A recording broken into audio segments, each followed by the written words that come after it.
Yo, yo, yo, what is going on, everybody? Welcome to the stream. We're sitting on the ground here in Boston. Cloudy Boston. Stand by one. Let me get my Fly Live studio up. Always forget about that thing. We've currently got the airplane loading up, so we are not wasting any time here. We're just going to be down and back to Dulles. KBOS-KIAD. Oh, aid. Nope. I-80, there it is. And we are United 2136 today. I was going to go on VATSIM, but there's not really that many controllers on anymore. So, I don't know, we'll see. I'm still considering it. Wait, never mind. I'm sorry, just give me Control V, 1920 by 10. Okay, 1080. There you go. Alright, so we're all set up with that now. Sorry. Go ahead and minimize that. And hop into the flight deck, and we're going to go ahead and probably pause the music as well, get dialed in on our flight today. Like I said, we got some stuff kind of loading up here, nothing really too crazy going on. IRS is running a line on ref, we're United 2136, going down to Dulles. This is a real world flight today, and so yeah, as always, we try to keep it real world, but can't always do that. 360 on the cruise, really. I mean, we'll see. I'll put it in. We'll see what happens. All right, we're taking off 4 left out of Boston today on the Blazer 6.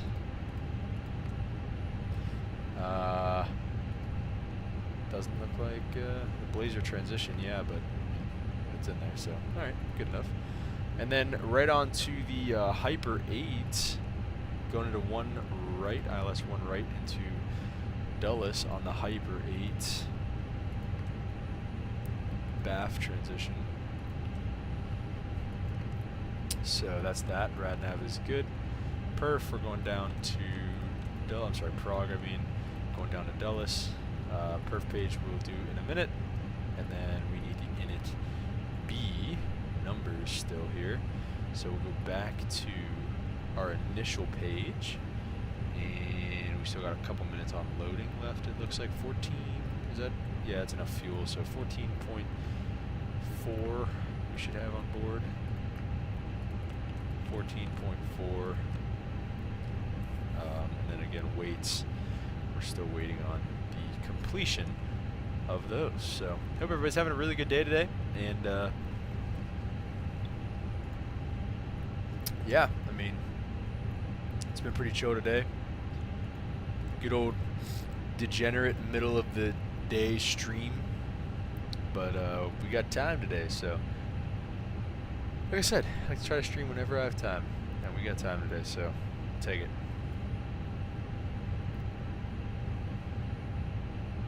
So I don't think it wants us off 4 left here. I think that's what the problem with this departure is. Let's take 4 right, it's fine.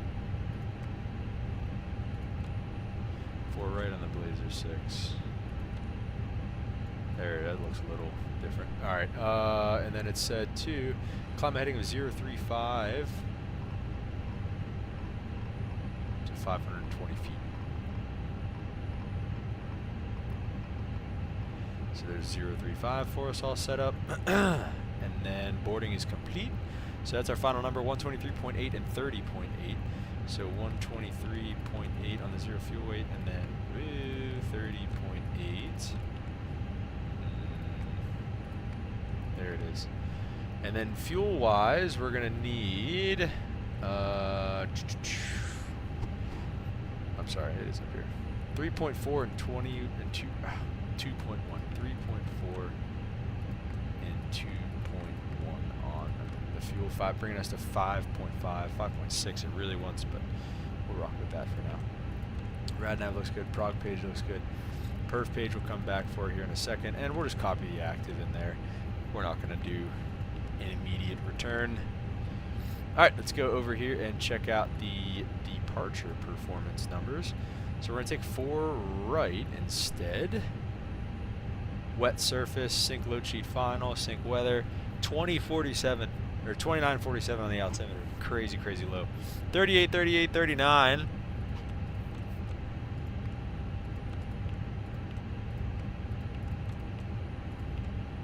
And we got flaps 3.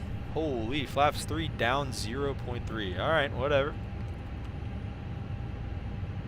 Down 0.3, so we'll make sure to put that in.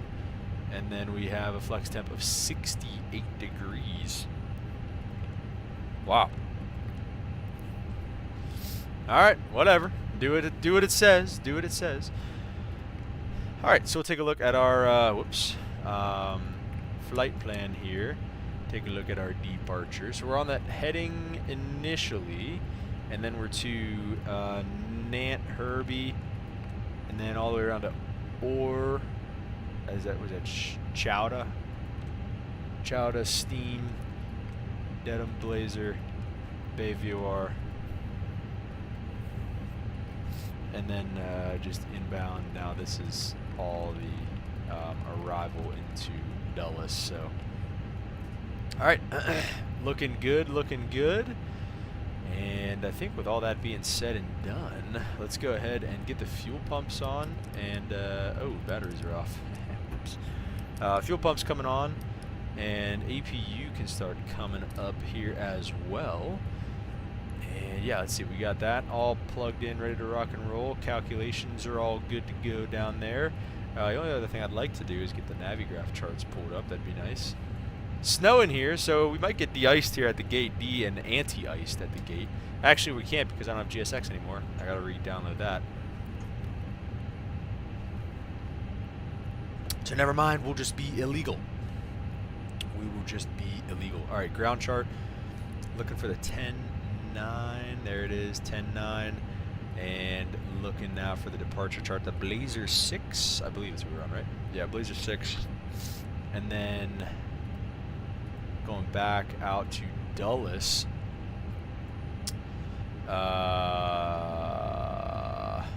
Let's see, Dulles, Hyper 8, I'm sorry.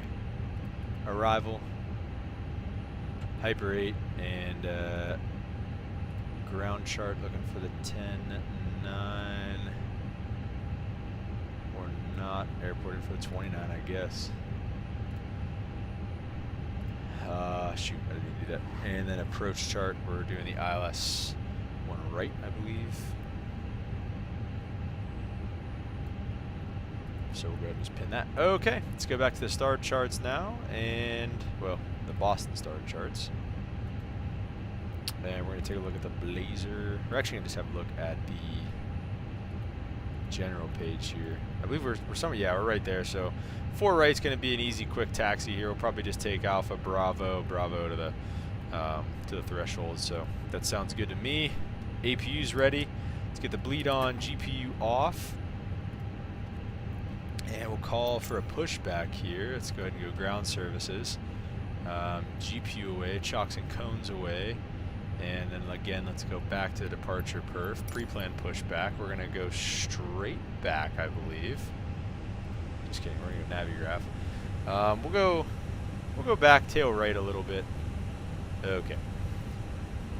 Or yeah, let's do this here. That'll be a quick push for us there. Let's go ahead and request them. Cockpit to ground. Get rid of them. This is ground. Stand by. And then nice thing is you can draw on this. I love this. So what we're gonna do, draw in red. Pretty thin. All right. Well. All right, hang on. Okay. Big fat eraser. There we go. So we'll make that, and then the hand now to bring it over. Okay, here we go. So here's going to be our departure. Going to be off runway 4 right. There's that 35 heading. Okay, sir. Oh! The bypass pin is installed. All doors and hatches closed, and all ground equipment is removed. Okay, wait. The parking brakes are set. You may lift. And yeah, all right. Parking here we go. brake set. Lifting the So aircraft. we're going to go out this way to Nant, to Herbie, to Orr, whoa, to Chowda, to Steam, We are cleared to for Dedham, start and push. and then all the way outbound. Okay, cleared for push start. To Blazer. Please release parking brake. Dude, why does it go to black every time? Alright, to Blazer. And then they want us to release our parking brakes. We're busy playing with the charts. Please release parking brake. Working on it. Alright, let's get the beacon on, first of all. Don't say it again. Don't say it again. Parking brakes Please are don't say it released. again. Alright, 2000, the Commencing squawk pushback. is You can fine, start the engines TARA. in sequence. Let's go ahead and go. It will start in the man, sequence. Auto. No, that way. Auto. Yo, what's up, Zemp? Dude, I have GSX Zemp, or I had it. I just, I got rid of, well, I didn't get rid of it. I had to re-download Microsoft Flight Simulator, and everything else made it back except for GSX for some reason. At least, it might be, wait, actually, hang on, let me see. No, yeah. So, it's just not up here anymore. So I don't know. Oh, I didn't, oh, that's nice. Alright, well, I'll think about changing that here in a second. So yeah, Zemp, I do have GSX. It's just disappeared from my computer. Alright, so we're going to make this a little thinner for our taxi diagram. Jeez. Alright. So we're going to be Alpha, Bravo to runway 4 right. You download it back. Yeah, I will. Okay, pushback completed. Please set your parking brake. Nice quick pushback for us Parking here. brake set. Parking brake set. Lowering aircraft. Ground. Startup is complete. You may yeah, so disconnect. let's be a big right turn out of here. Roger. Good engine start. Cleared to disconnect. See you at the side. Engine 1's good. Have a Let's go good and start flight. up engine number 2. Holding position, waiting for the Idle visual. that. Thank you and goodbye. How's it going, Zemp? What you been up to, bro?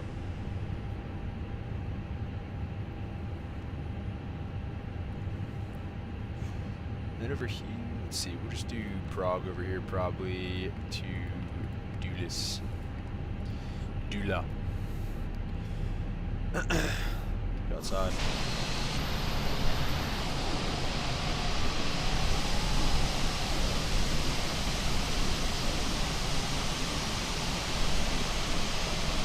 Sick. Oh no. Yeah, I've got a little sniffle here, but that's about as bad as I got. I don't usually get too much worse than that. Dude, this thing's been spinning down here for so long.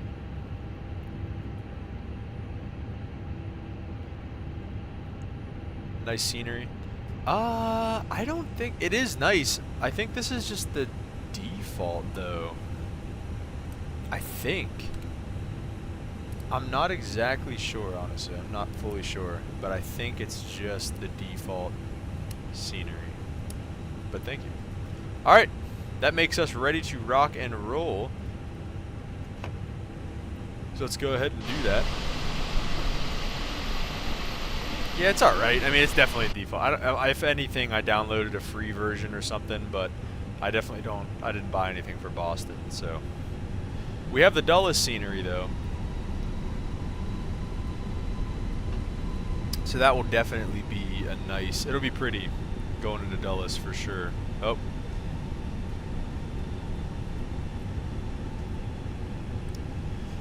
The FlightBeam is Dulles. So that's where we're headed today.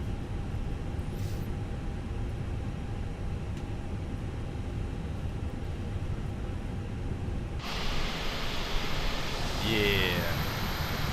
Oh shoot, I forgot also. We're flaps 3 for this departure, dude. This is gonna be crazy. We'll just hop on Bravo right now. What are my PC specs? My PC specs, I have a Ryzen 6700 XT and then I'm sorry. I have a Ryzen 6700 XT if I didn't say that. And then I think my CPU is a 5600X. And then I have 16 gigs of RAM, I think 12 gigs of VRAM, 4 terabyte hard drive, a 1 terabyte SSD, and a regular 1 terabyte hard drive. So there's no excuse for stuttering. I don't know why it does. I literally just updated the drivers too. So I don't know. You'd think it'd be good enough, but you'd be wrong.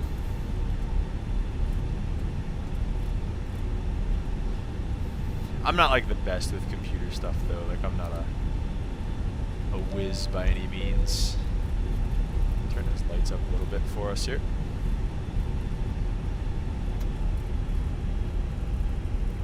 So yeah, we're going all the way around on Bravo to 4 right. It's your graphics card. It's a Ryzen 6700 XT. So, I mean, it's a good graphics card. This PC's it's getting old though. I mean, it's probably going to be going on 3 years old now. So, I mean, it's not that old, I guess, but I think in PC world, I think that's pretty old, especially for running something pretty high performance and intense like Microsoft. So, yeah, I don't know.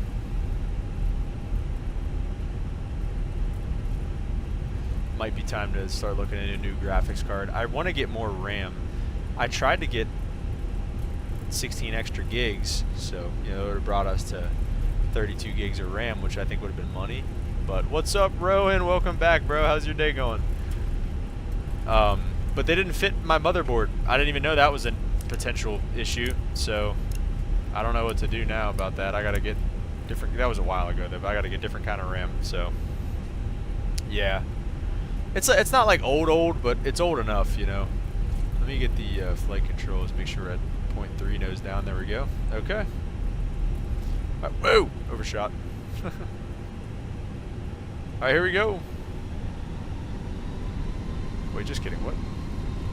Oh, shoot. I didn't overshoot. I need to keep going. Okay. Yeah, 4 right is over there. So, my bad. Sorry, everybody in the back. We might be getting a phone number on the way out of Boston here. I'm not sure though. We'll see.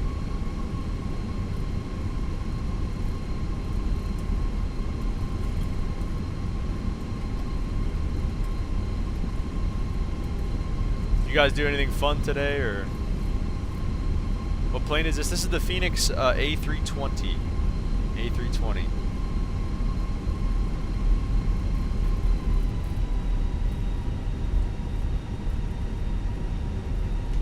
I'm not on VATSIM.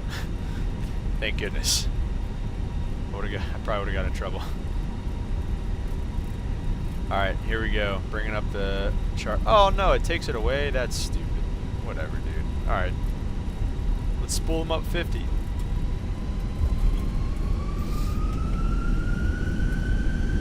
Clicks. Manflex 68 SRS runway auto thrust blue. 80 knots.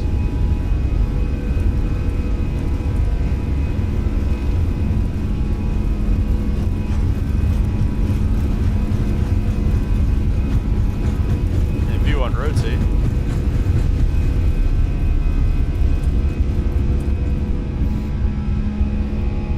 Good, good positive rate, gear up, flaps 2, toga.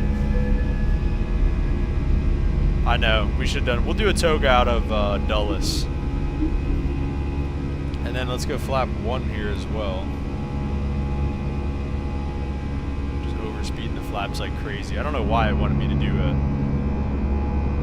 flap 3 departure. Temperature-wise, we are in danger of icing, so let's go ahead and get the engine anti-ice on.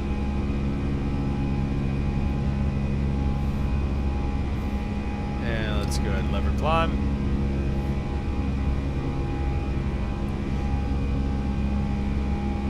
Thrust climb, open climb, runway track. So let's get like direct chowda or something here. Let's go ahead and go flaps clean as well. Let's get direct chowda. Where are you flying? We are flying to Dulles today, which is just outside of Washington, D.C.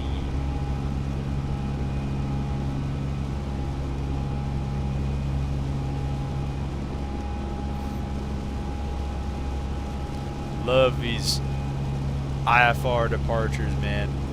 Not being able to see a thing. Love it.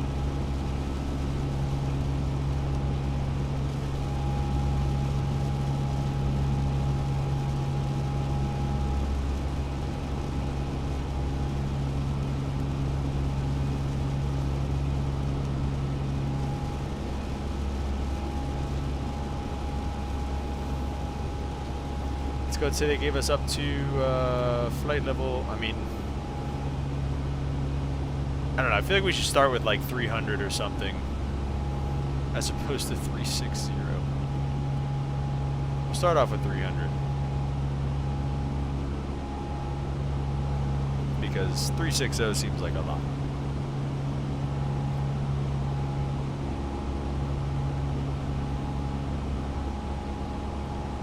Why am I at 24 feet still?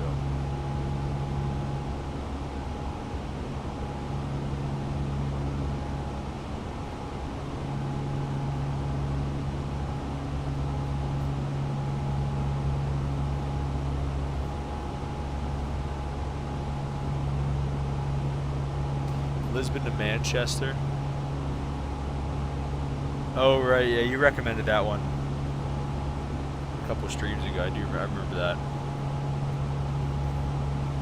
We'll definitely consider that. We will consider that. Can probably make that happen. This was gonna be the stream where I was gonna do Boston to Fort Lauderdale, because that's what that one guy requested. But I freaking it was just too long, dude. It was gonna be like 3 hours in the air, and I was just like, all right. And I know this is gonna end up being like similar timing, but it's more fun for me to do short legs. And like, I'd rather do 2 short legs than 1 long one type thing, you know. So some high clouds, I'll tell you what, coming through 10,000. We'll get our lights off. Wing lights off, strobe lights auto. Navs are 1 or 2. 22. Stay. Seatbelt signs are staying on as well, that's for sure.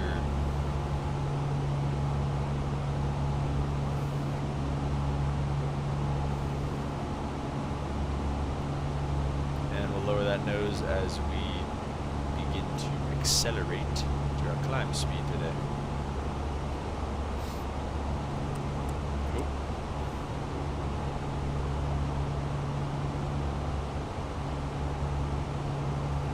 What up, Zach? Welcome to the stream. How's it going, bro? How's your day?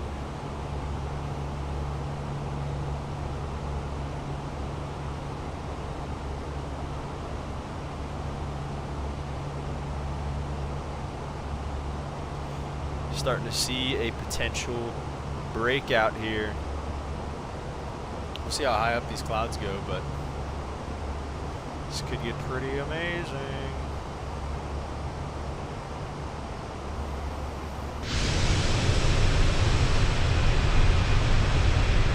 Oh yeah, baby.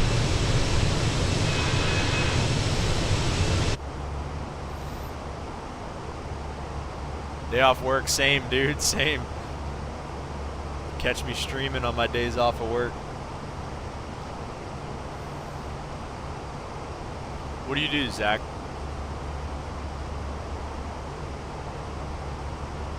I'll start this right turn, and then I'm probably going to go ahead and give it over to the autopilot after that. We'll go ahead and put the music back on, too.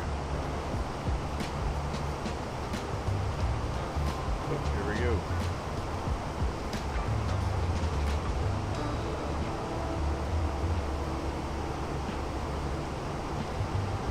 Oh, nice, dude.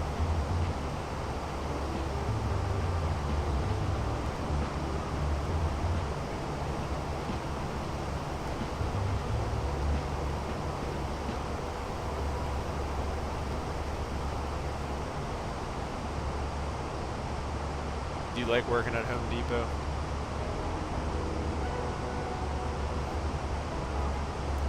I'll go ahead and let the autopilot finish the rollout here. I'm gonna climb out to Blazer, and then Blazer. No,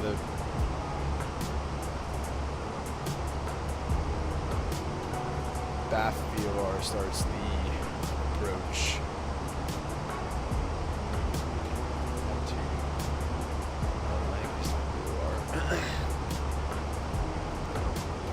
Okay, I see.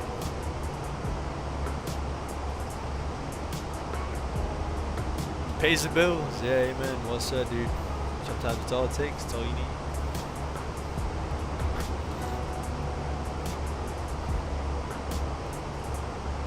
Let's see. I need to be at 10,000 at Hyper, 14 at Lurch. So let me just make sure that it's really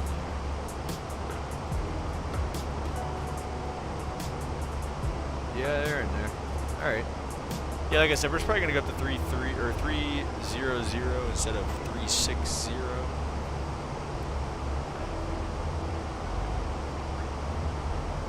Should be getting some free altitude here.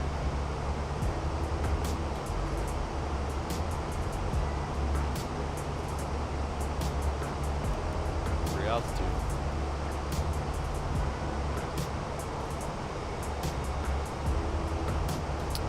And then after takeoff real quick. Speed brakes are retracted, flaps are up, engine ignition on, water brakes are off, and lights are all where they need to be. Ripping on out of Boston.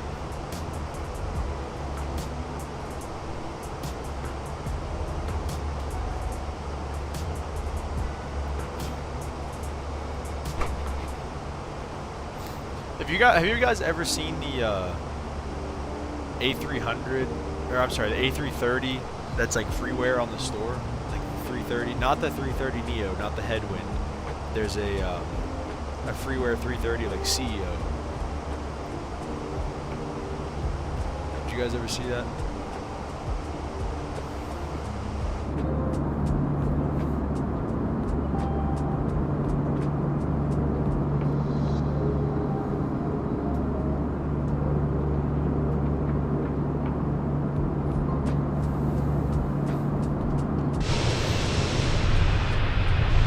Breakout should be coming one of these days.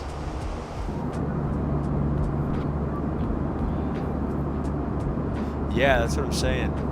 I just downloaded it, so we'll see.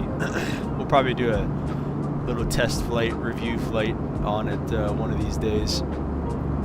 I literally just downloaded it like right before I started, so I haven't had any time to even like use it or anything. So I'll probably end up doing one like tonight or something.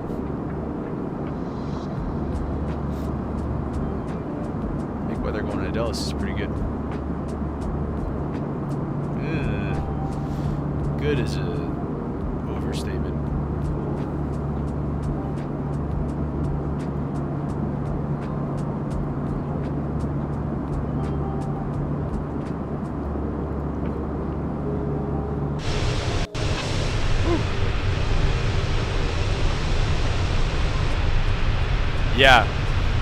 Yeah, Zach, the fly-by-wire, and then like, then you start using the Fenix, and then like the Fenix is so much more in depth than the fly-by-wire, like it's crazy. So, but yeah, man, the fly-by-wire is a really good airplane. I like that one a lot. So we'll see. I would assume the 330 is going to be kind of similar to that, like kind of like the Latin VFR stuff, where it's essentially just the model. And they said that there's custom sounds on the engine, so I mean that would be pretty cool.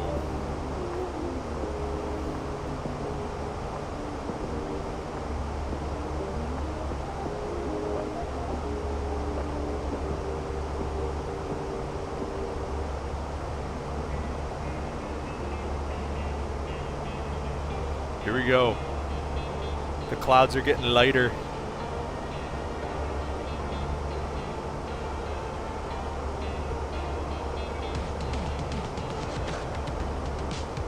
This song, I can't tell if I like her or if I need this song.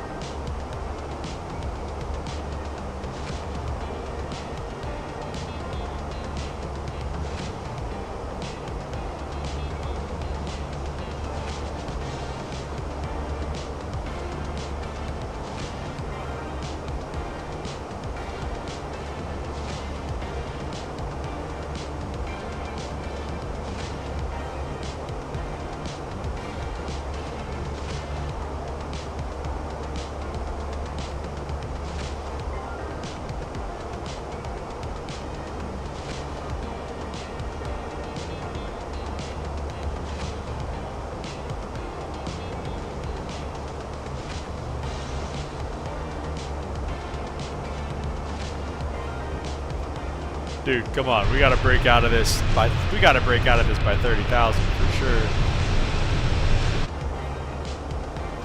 This is just like the stream the other day. Freaking flight level 390, we're barely on top of stuff. Oh, I see some clouds down below us. It looks like Dulles is going to be clearer, but we're gusting 30 coming into Dulles right now, so that's going to be interesting.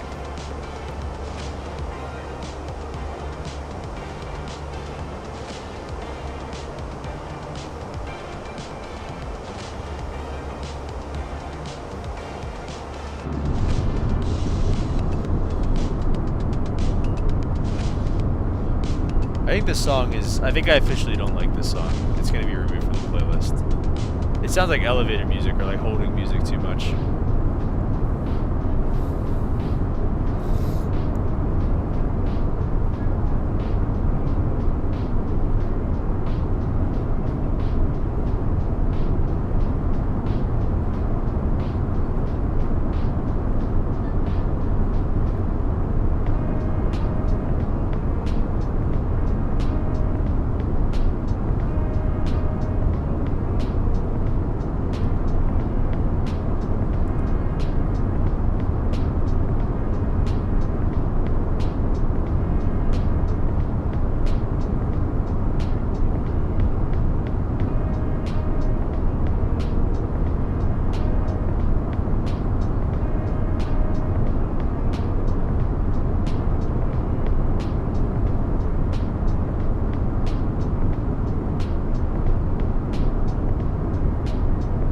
Here we go.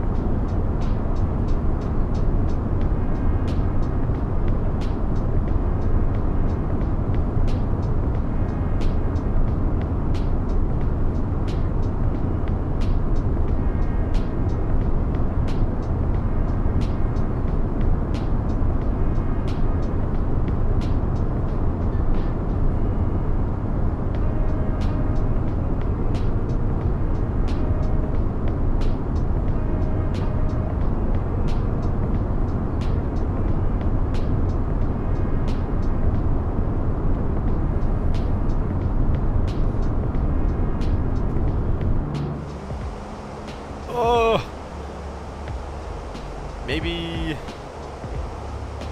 How far do we have to the top of descent? 200 miles? Okay. Alright, wait. We're good. We're good. Let's do, what's our... Optimus 360?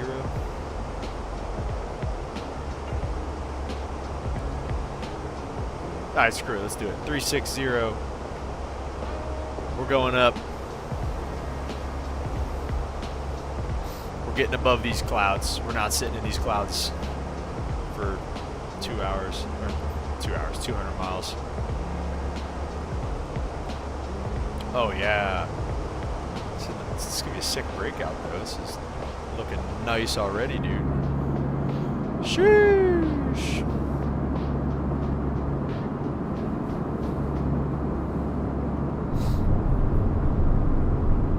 Look at this.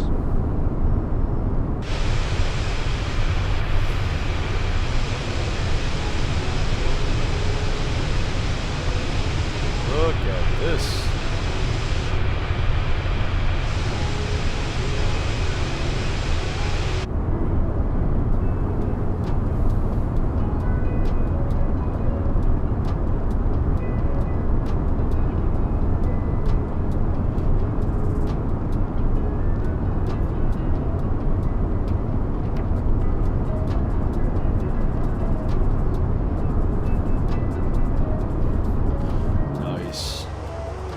Alright, let's see what the temps are up here. Negative 25. I think after this cloud we're pretty much done with this stuff too. With the visible moisture. So we'll go ahead and just kick off the anti-ice. And honestly, we'll turn off the seatbelt signs too. Allow them to roam about the cabin.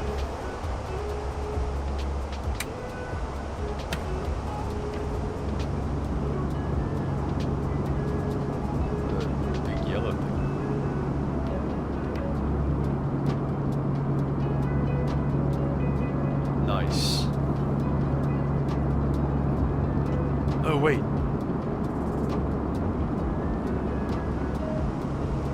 Here's the bathroom. Can I go in there? Alright. Hang on. I'm going to the bathroom. So I'm putting you guys in the bathroom. I'll be right back.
Alright, we're back.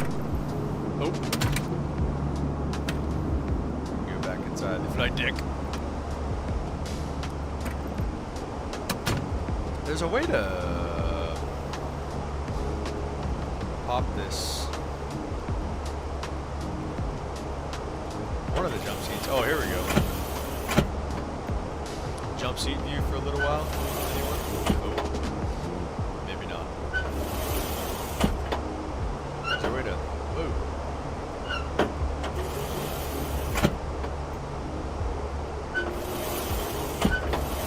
Oh. No.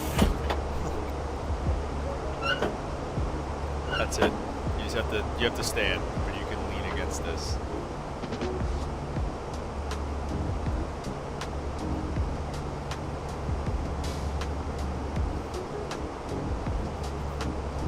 Alright guys, well we're just about to be cruising now. I think it looks like we got less than 1,000 feet to go. I'm going to go ahead and start on the verse of the day. And the verse of the day today, turn this down just a little bit, is Matthew 5:43-44. And you know, you guys can always take out your Bibles and read along, or check out the Bible, just Bible.com. That'll take you to the site, YouVersion, and you can check out the verse of the day they have on there. So Matthew 5:43-44 says, "You have heard it was said, love your neighbor and hate your enemy, but I tell you, love your enemy and pray for those who persecute you." So now, here's another kind of play on the verse that we had yesterday. Kinda. Like yesterday's was what? Love first type thing. And today, we have, yes, love your neighbor, and well, let me take that back.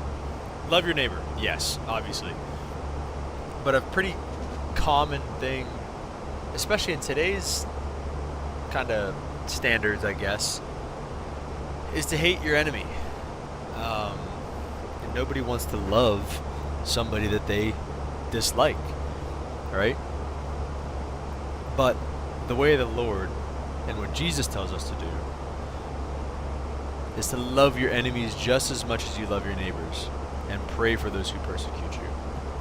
Pray for those who persecute you. Love your enemies as you love your neighbor. Love your enemies as you love yourself. Because When you hold on to hatred for somebody, it just does you no good.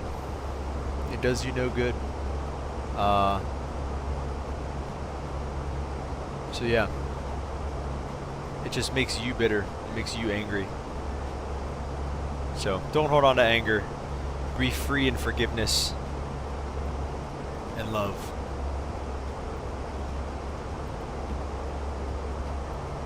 About 160 miles to go. We're pretty much just going to just let it do its thing here.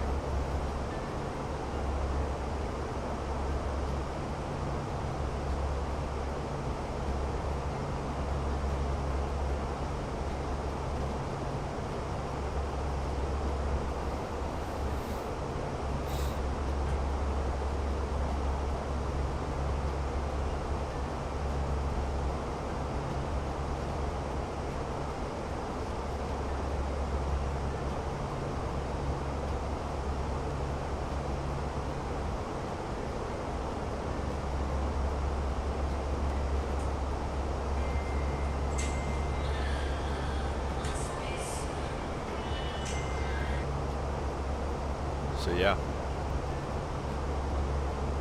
that pretty much does it for the verse of the day today.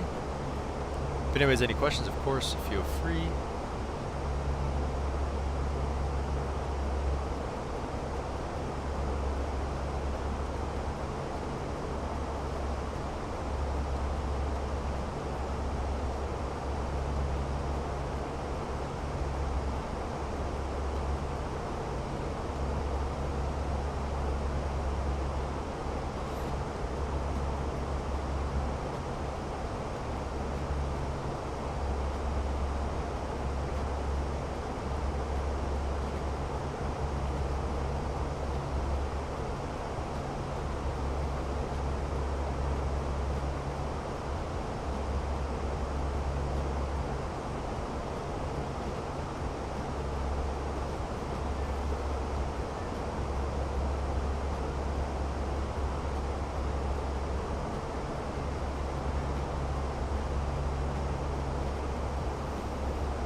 Let's see, 150 on the mileage till top of descent.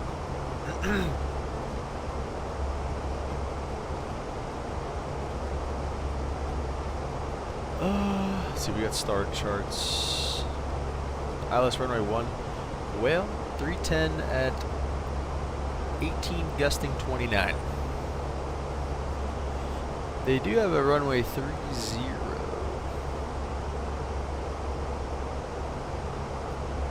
Might be. Nah, we'll go with the crosswind. We'll go with the crosswind. Do want to start doing some performance on the arrival. In Dulles, runway 1 right, I believe, is what we're planning on. The 1 right, let me just check and make sure that is what I have plugged in. Yep, ILS 1 right. Let's see, perf, bring that back up. Shouldn't be, I don't think there's any precip. Just windy, so. Dry, apply METAR. I set up FlightBeam 2079, 310 at 18. Landing weight, let's see.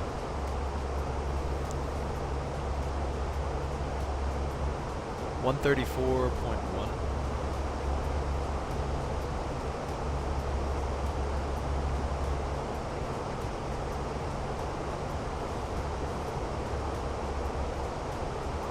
We'll do low auto brake, max reverse, manual, flaps full, auto throttle. We'll probably do auto throttle off, honestly. And yeah, it's about a 16 knot crosswind. Is that all? Is that all? And then other than that, just leave up the charts and leave up the Hyper 8 here. Arrival, so we'll be entering from Bath. What VOR is this? Barnes VOR. Entering from Barnes, coming all the way on down. Zach said, didn't catch much of your last stream, but did you say you're almost done with your commercial? Yeah, I actually took my last solo yesterday in my syllabus. So, you know, like we talked about, there's part 141 and 161, and 141 you have the syllabus. I'm sorry, I don't remember if you said you were a pilot or not, Zach, but just for anyone else who's watching this later on, you know, you have a syllabus and a certain amount of flights to complete and lesson plans for those flights, and so you have to do a certain amount of solos and duels with an instructor and everything like that. So my last solo, really, theoretically, my last flight lesson that's on there. Now I'm gonna fly with my instructor a few more times, and you know, just make sure I'm ready to rock and roll, clean up some of the things that are a little bit sloppy. But yeah, man, I took my last flight, so basically I'm just looking for my check ride, or my stage check first, and then my check ride. So it'll be a couple months, because it's always a couple month wait with where we're at. But yeah, almost done. It's coming up. It's coming up.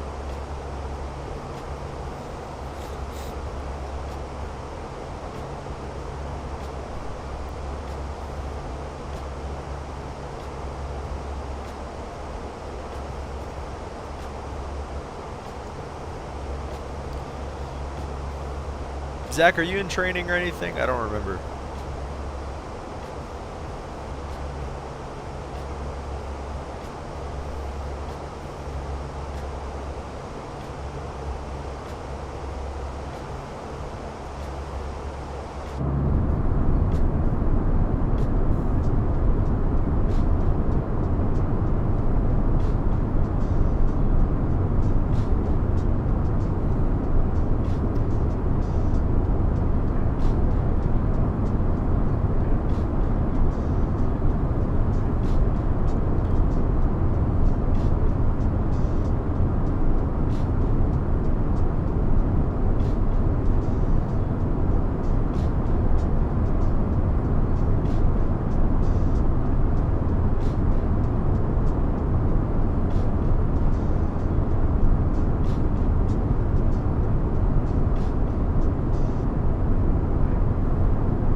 36 miles to go. Let's go ahead and do the box. So we got the altimeter setting of, where's it at? Where's it at? There. It's 2979. Okay. Temperature is 7. Winds 310 and 18. So this should be a fun approach for sure. And the ILS 1 right has minimums of 512 feet. And then going to the NAVRAD page, IIAD, that's our localizer identifier, and then 110.1, 011 final approach course. And yeah, looks good there. Okay. So about 1900-ish is going to be that. So we'll set 10,000 for now.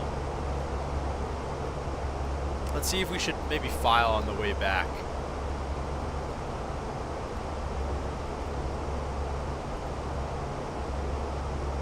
Sorry about the music again. I got to get more music on this playlist because whenever the playlist runs out, it just stops.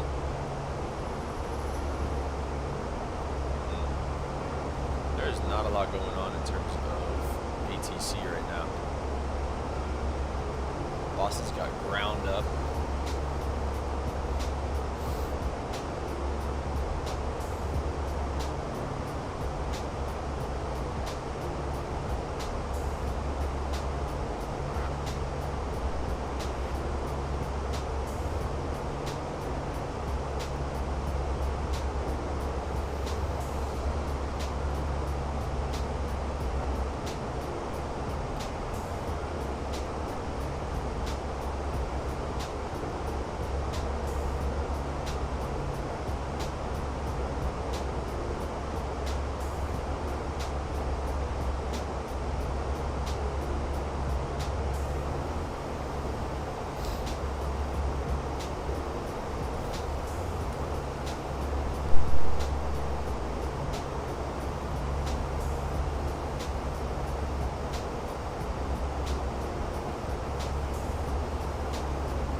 What's up, Rowan? Welcome back, dude. No worries at all. No worries at all. What are you doing?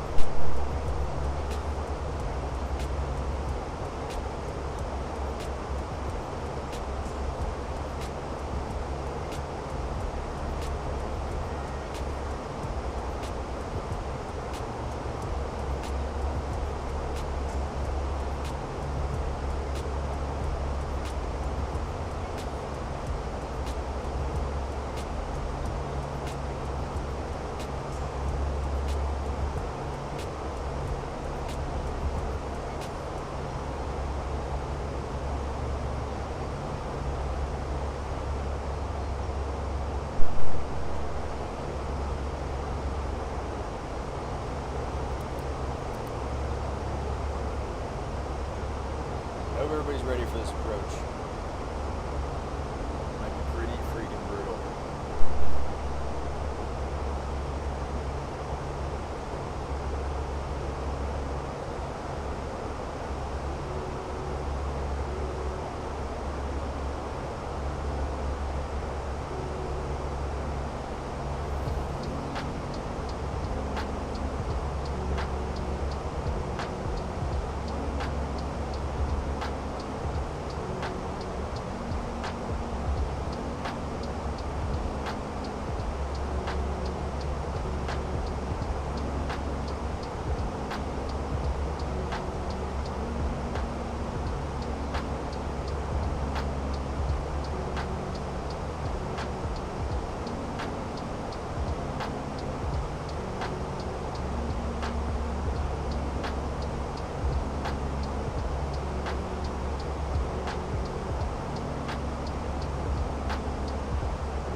Rowan, I'm definitely gonna try, man.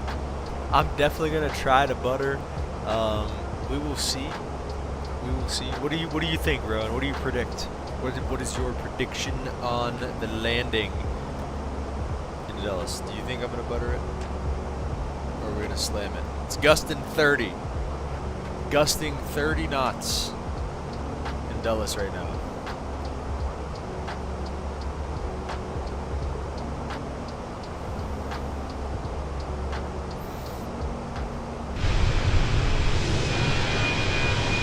Butter? Alright. I love your confidence.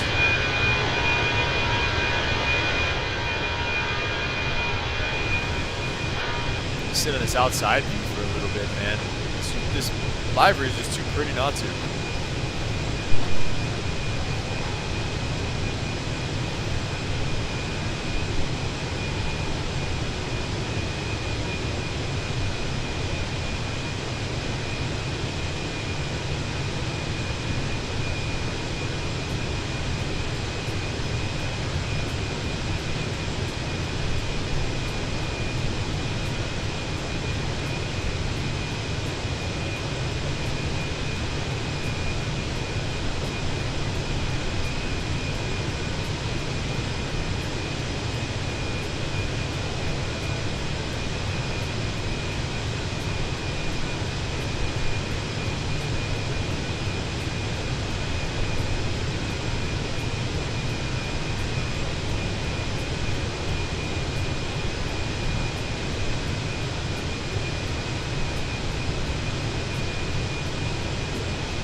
Rowan, this plate, that's a good question. Let's look it up.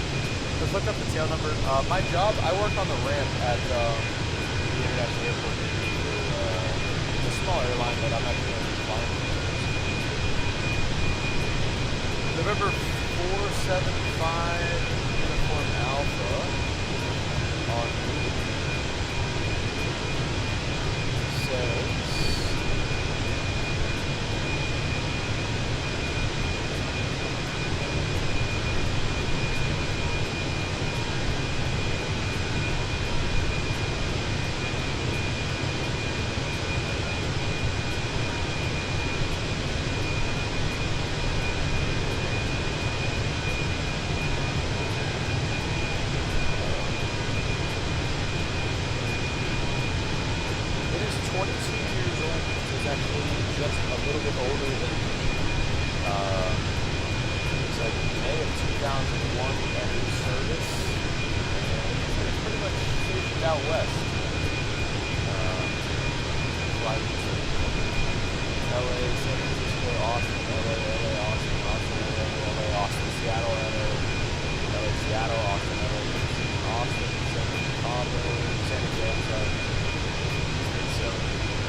out west.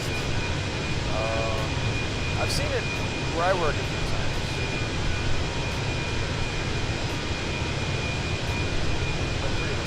Alright, let's see.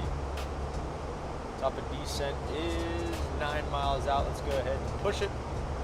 And we should get thrust idle in DES mode. Why does it want us going so slow? Is there some sort of speed restriction right now?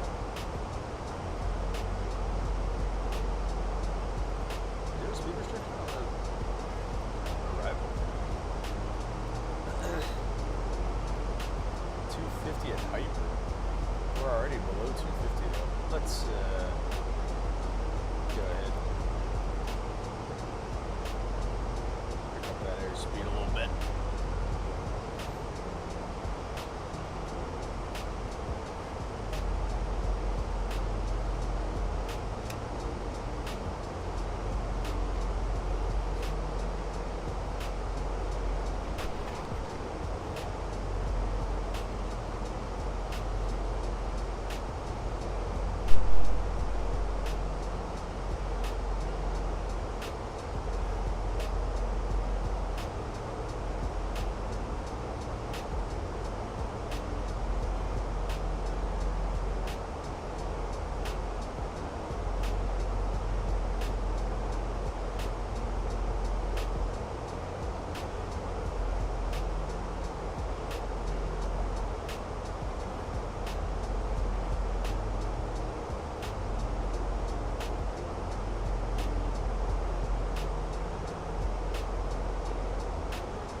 My mic isn't that loud.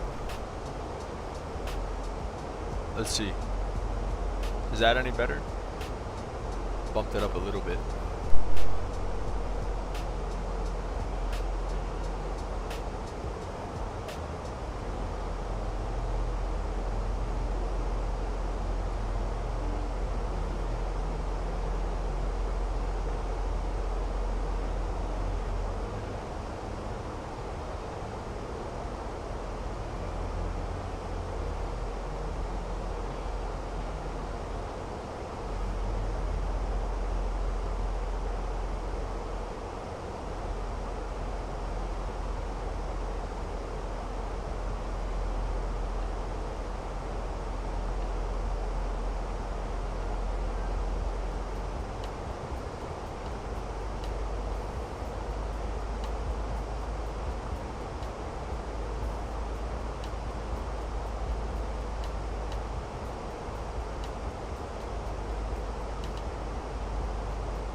You wish you had Flight Sim? Okay, good. Glad the mic is better.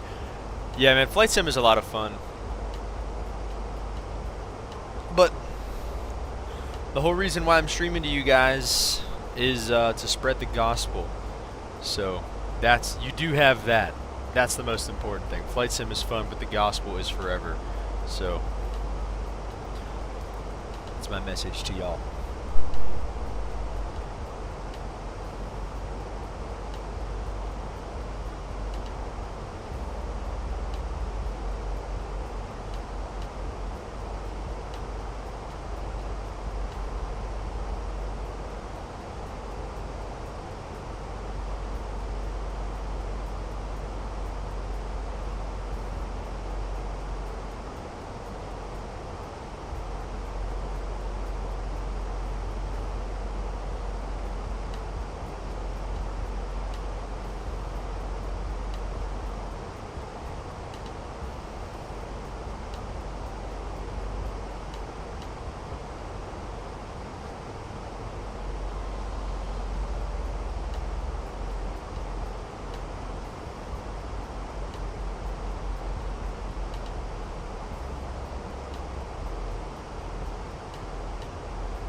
What plane do I fly? Rowan. In real life, I fly the Cessna 172 and the Piper Archer.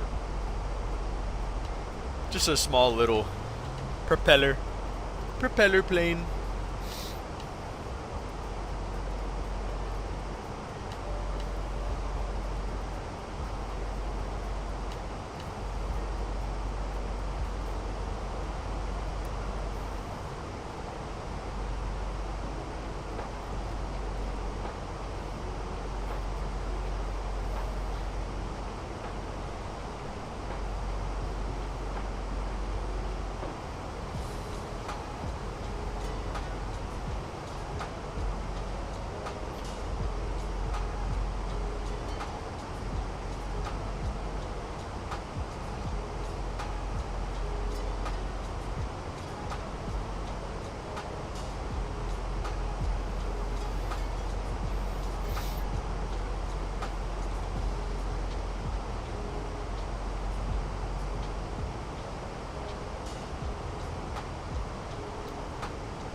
About to get that transition level. Dude, it's been a minute since I've done the transition level like this because of all the flying in Europe I've been doing for the a pilot's life. So we're about to get a new METAR. We'll see what the wind is doing. 2979 still on the altimeter.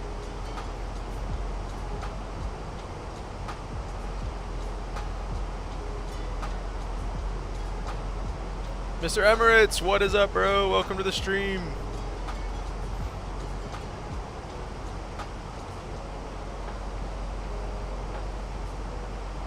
Alright, there we go. Let's go 2979. Woo, way different than that. Bump that all the way up. And then we're going to keep refreshing Navigraph until we get a new METAR. Let me see. Let me try to get this working. Honestly, I totally forgot about this. No. Let me kind of move this. Not without. Okay. So what if I just did display capture? All right, there we go. Sign in. Approve. Rowan says, I have the planes in Infinite Flight Sim, the ones you have. Oh, really? Like, the 172? Is that what you're talking about? Close this window. Yeah, we, Mr. Emirates, we decided to, so, initially, right, the plan was to fly to Fort Lauderdale. Let me see. Also, I can take off display capture. There we go. Boston to Dulles. So initially the plan was to go to Fort Lauderdale in the world map is more fun to look at. Anyways, I was gonna go Boston to Fort Lauderdale like that kid requested, but I decided against that just because it was too long, and I thought it would be more fun to, instead of just do one flight, do 2 shorter flights. So anyways, that's why we ended up going to Dulles instead. But which do I like better, Airbus or Boeing? Dude, that's a tough question. First of all, let me say this. I really don't care. All right, Rowan, we'll see you back. We'll see you back. I really don't care. And I say that because I'll fly whatever, like whoever, you know, whenever the day comes. You know, I'm not going to resist a 737 spot if somebody offers me that versus a 320, you know, or something like that. So I will not be resisting or turning down anything like that. So realistically, I don't care. However, I mean, if you could tell based off of the channel, I've flown a lot more Airbus than I do 737. I don't know. I used to be hardcore Boeing guy, but ever since Microsoft Flight Simulator, like I've actually been using them both and stuff like that, it's like, oh, the Airbus, kind of like the stick. I kind of like the MCP and the autopilot and just the overhead panel and everything like that. So I love them both, but I think Airbus, I like Airbus a little bit more. What about you, Mr. Emirates? What are you, Airbus or Boeing guy?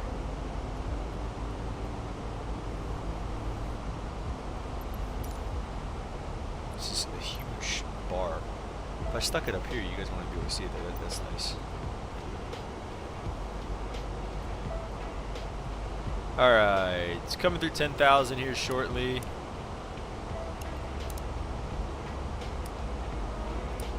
$737 has the most failures and emergencies. I mean, I guess, I don't know. I mean, yeah, right now, you're right now, yeah. But the Airbus has its problems. It's far from perfect.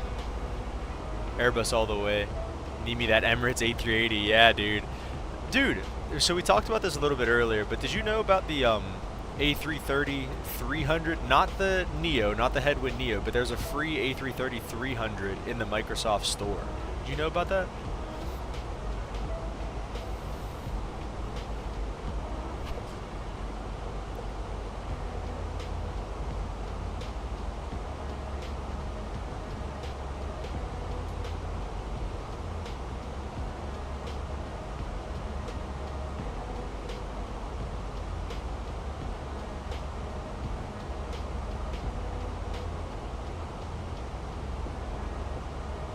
Yeah, I didn't either. So I just downloaded it before we started, and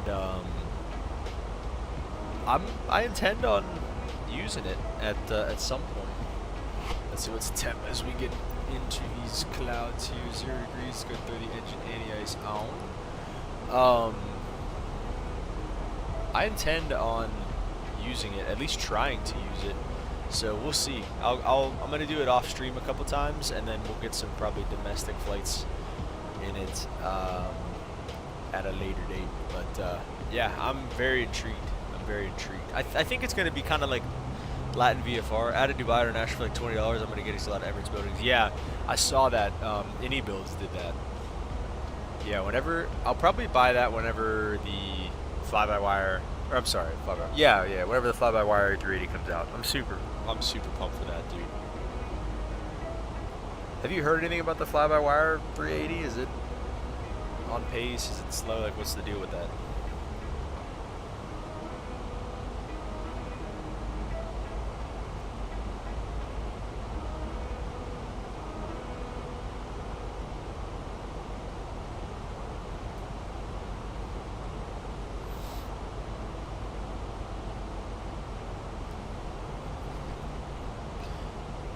Ah, man. Which is better, X-Plane or Microsoft? I mean, right now I think Microsoft. because I used to think, like, with X-Plane 11, I played a lot of X-Plane 11. Like, X-Plane is where I started. They're working on it. I'm in their Discord. Okay, how's it coming? Is it, like, progressing along nicely or not really? I should probably join that Discord, honestly. That'd be cool. Anyways, I started off with X-Plane 11. That's where, like, I started flight simming. And so I loved it. I loved the Zebo, the Tolus. Trying to think what else.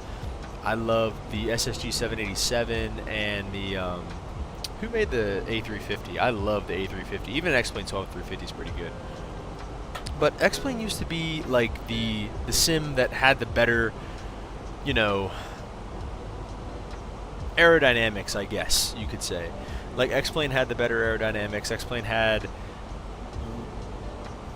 less spectacular visuals, but it was a more realistic game, and I liked that. I feel like X-Plane 12 got worse. Like, I don't know why. I feel like it, you know, don't know. Whenever I ask, they always do when she gives a stupid speech. Yeah, yeah, whatever, dude. They're working hard daily or whatever. Who cares? But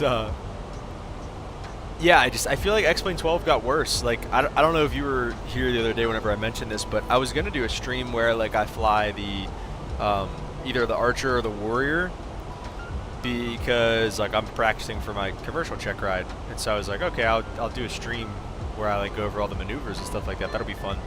The planes are so bad. Like, the Warrior in X-Plane, as soon as you apply full power, you just shoot off the runway. Like, you can't even keep it straight.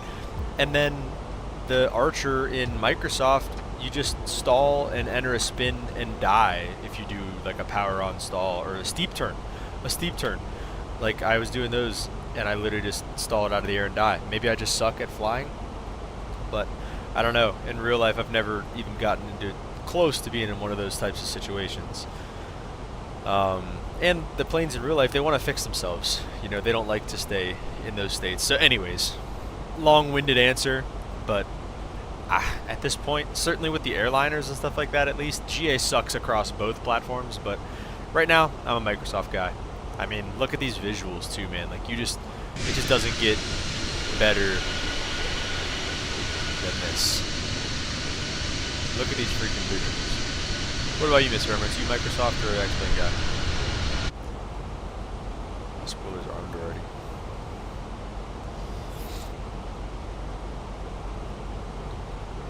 Alright, bringing up the one right approach. Oh, what are we doing? What are we doing? Hello? There we go. Oh, it goes the other way. That's stupid. Okay, anyways.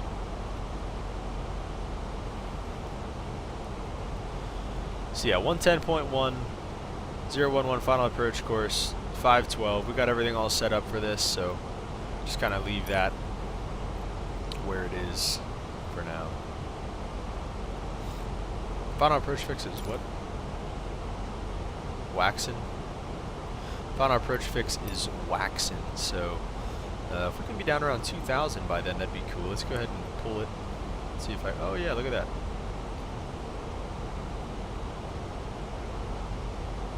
Honestly, let's keep it at 3 and see where we can get down to 3,000 by. You don't have X-Plane to go with Microsoft.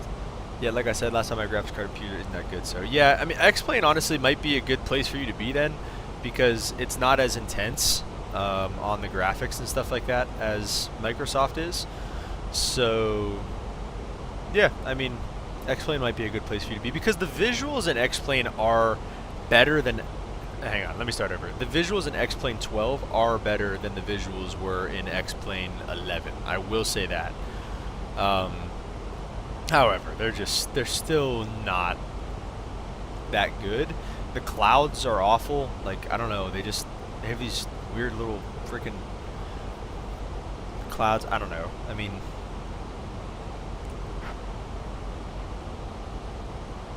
just doesn't really feel right. So, is X-Plane 12 $100? Oh. Do you have either of them?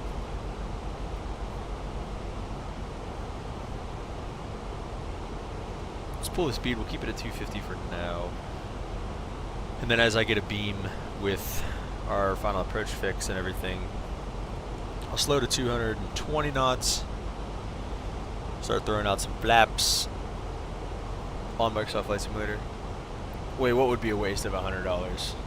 I'm sorry, I'm confused.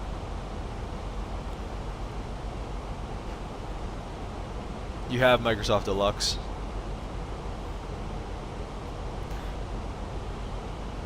So then wait, what's $100?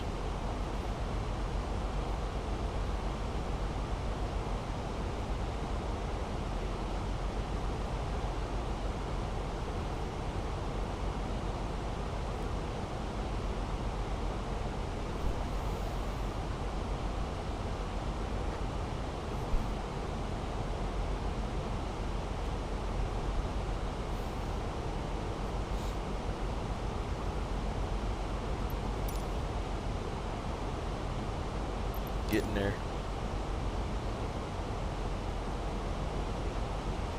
Actually, wasting money sounds bad. Oh, okay, I see. Well, not necessarily. I mean, you can go back and forth.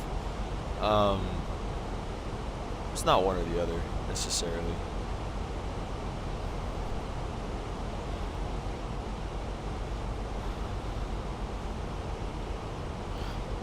It's good to try them both out, you know. It really is.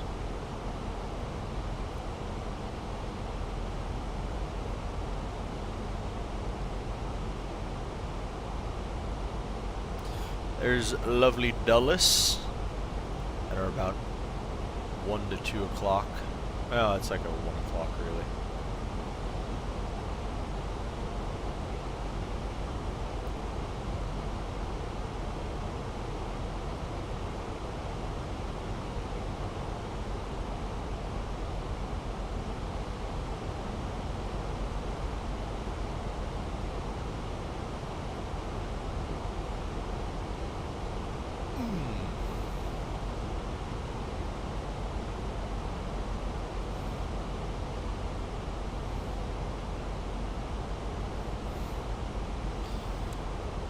Long right downwind for runway 1 right here.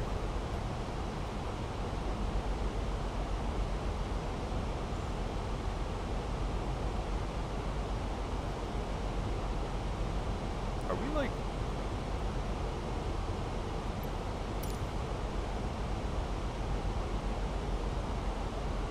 Whoa. You're trying to save up for a $59,000 flight sim? Dude, honestly, I was looking into those though. Like, I want one of those so bad. Like a full motion sim or something like that. That'd be so sick, but that's a lot of money.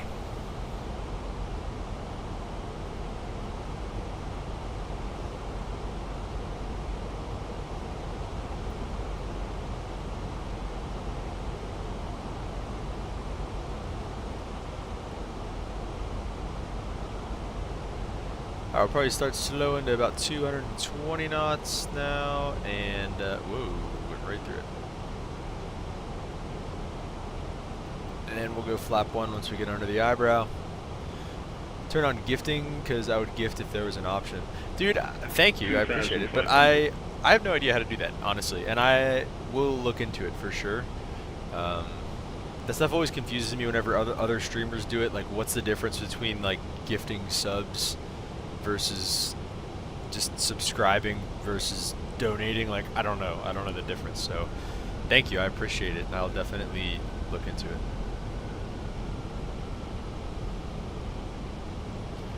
Let's go 190.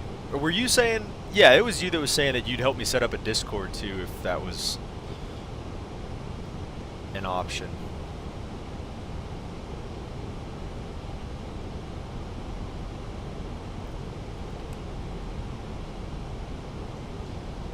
So we're heading mode, and we're going to turn right to intercept here very, very shortly. We'll keep going. We're at 200 is good. We don't need flaps 2 or anything like that just yet.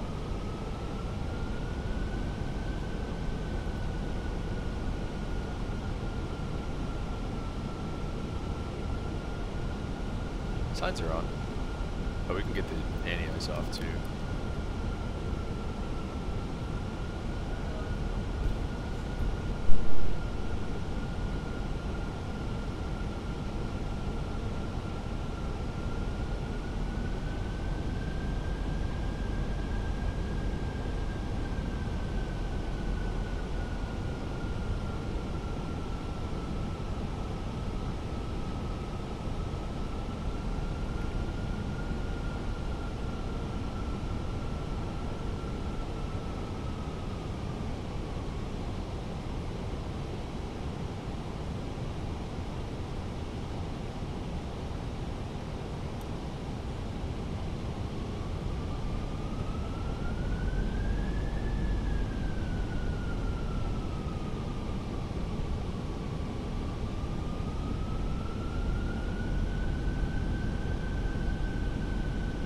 Somehow we have localizer capture. Got flaps 2, 180 knots, and we're going to go ahead and arm our approach mode here as well. Autopilot 2, lock star, glide slope blue, and so we're just waiting on that. Mr. Emirates, the program that I'm using to have that bar up top is called Fly Live Studio. Is that right? I mean, it doesn't work all that well, obviously. For whatever reason, we're still stuck at 24 feet.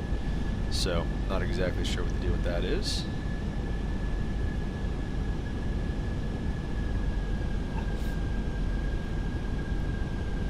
Alright, let's see here. Activate approach phase for sure. Should have done that a little bit sooner, probably. Gonna go gear down. Flaps 3. And get the speed away.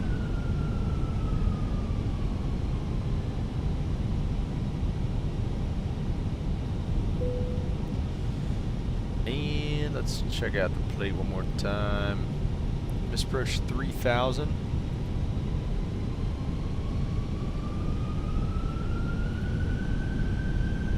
And flaps will come full here as well.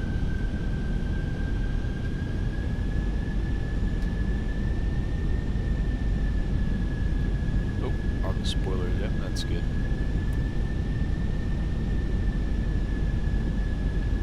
Glide slope lock, 3000. Landing no blue. Let's do this thing. Oh shoot, I never found the updated ATIS. METAR, I mean, I guess. Gusting 27, so not quite 29. But fully established here, I'll go ahead and take the throttles as well. Everybody relax.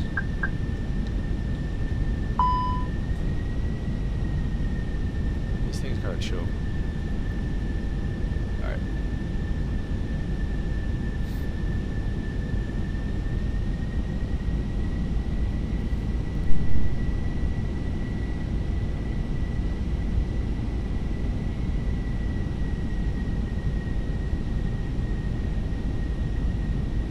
$1,000.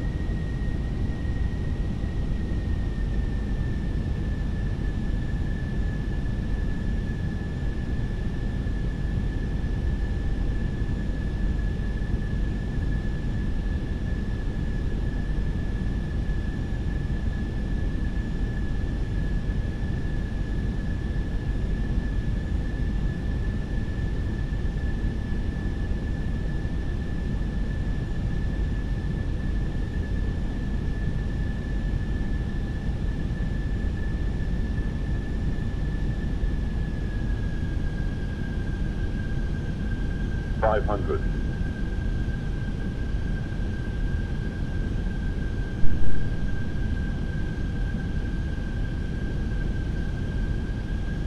Oh shoot, start recording. Ugh. It's alright, it was late, but we 100 got above. it. Oh, getting low. Minimum. 200.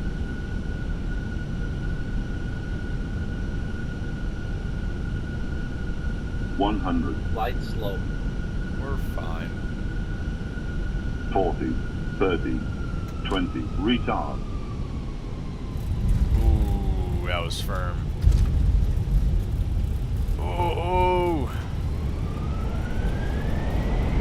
Reversers, spoilers. Ooh, that was a rough one. 8 knots will go reversers away. 60 knots, hop on the brakes. And we'll make, let's see, what is that going to be? Kilo 6, it looks like. Kilo 6 it is.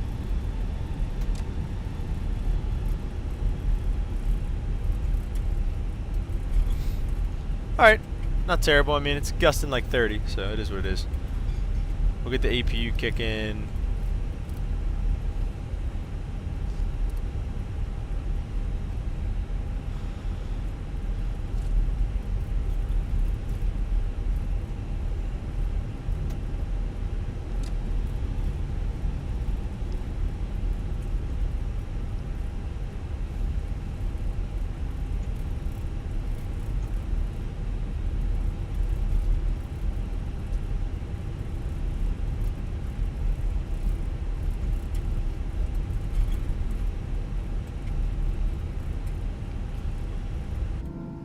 go start getting the flaps up and bring the spoilers down.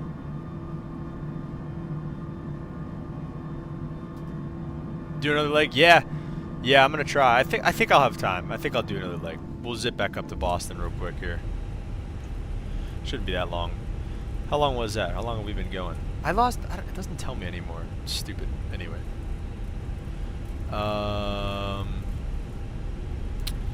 Let's see. Is there any ATC? It would be a lot more fun if there was ATC. I really don't think there is. Boston Center's back up, so we might hop on VATSIM for this return leg.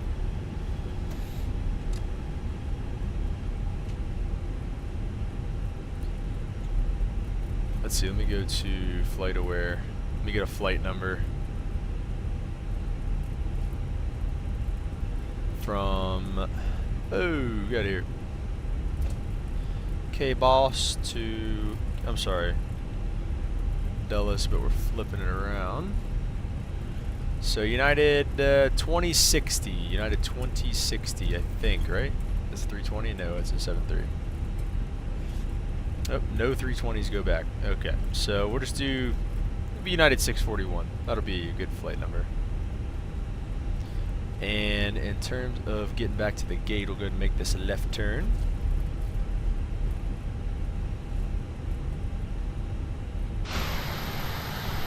Oh, I didn't get my landing lights off either. That's okay. Taxi, off. Okay, dude. Okay, there we go. Alright. Let's, I want to go this way anyways.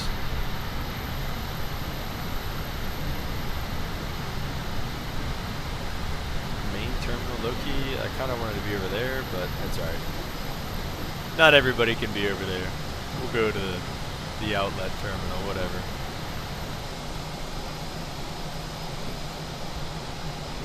I guess. Get on this line over here. Okay, I see.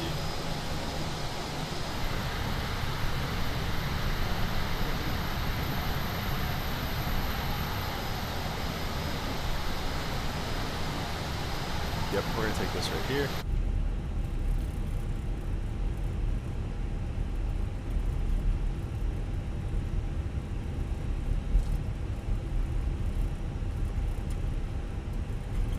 Oop, that was aggressive. Alpha 14.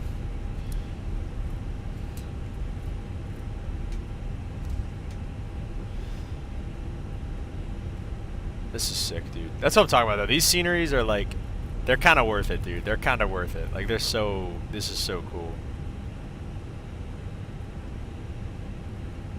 I don't know. Guessing. Is that a 320 spot right there? Did it say 380? 320 is the one behind us. That's alright. Good enough for me. Go ahead and set the parking brake overhead, get the bleed on, and engines 1 and 2 can come off. And in terms of this stuff, we'll put this back into auto off.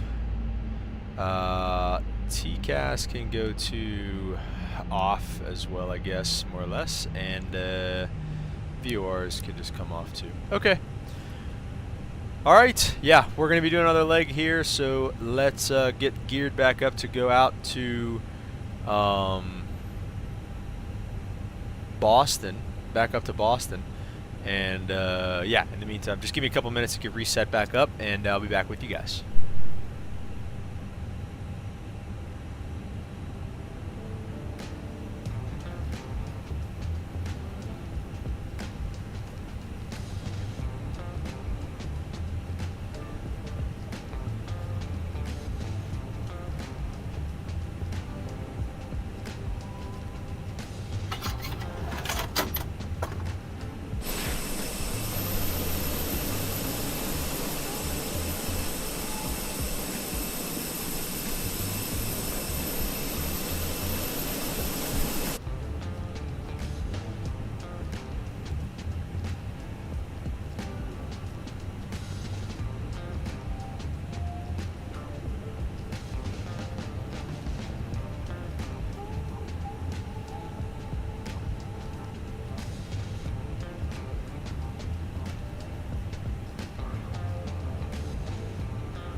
Alright guys,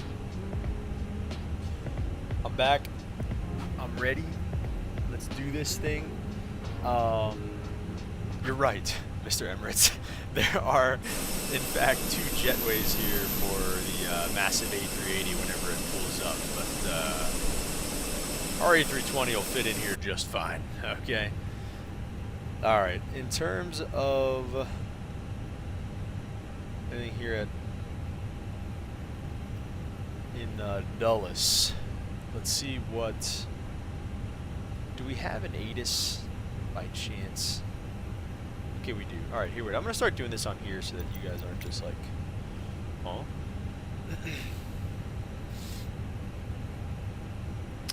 Flights, we are going, nope, unload. Dulles to Boston, United 641. Boston's VFR now, quote unquote. I'll believe that when I see it. Okay.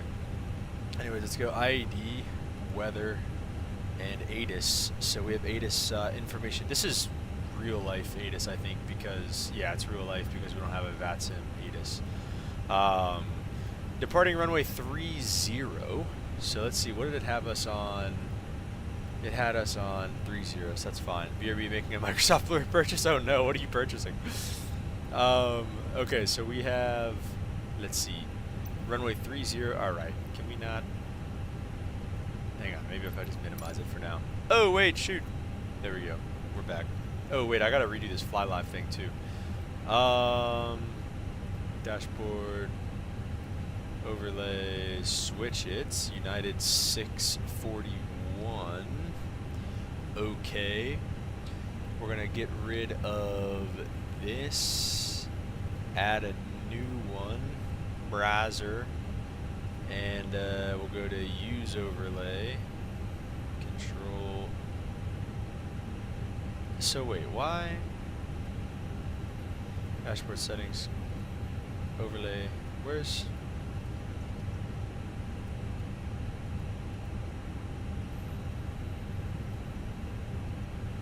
Open overlay, main overlay. ID to Boston. At 641 overlay, use overlay. Control C. Panel. What's that panel you're on called? Oh, it's Fly Live Studio. It's free.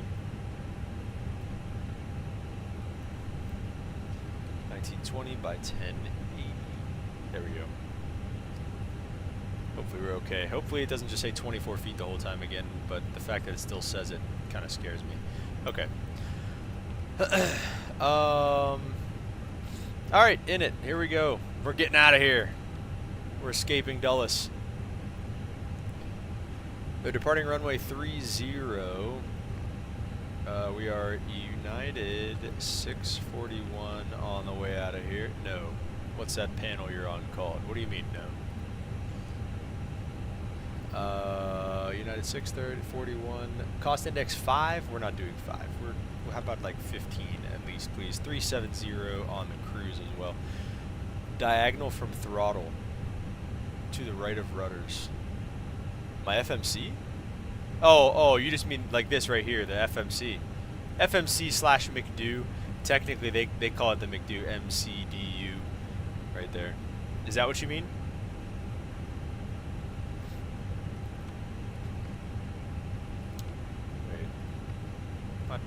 Alright, taking off runway 30 on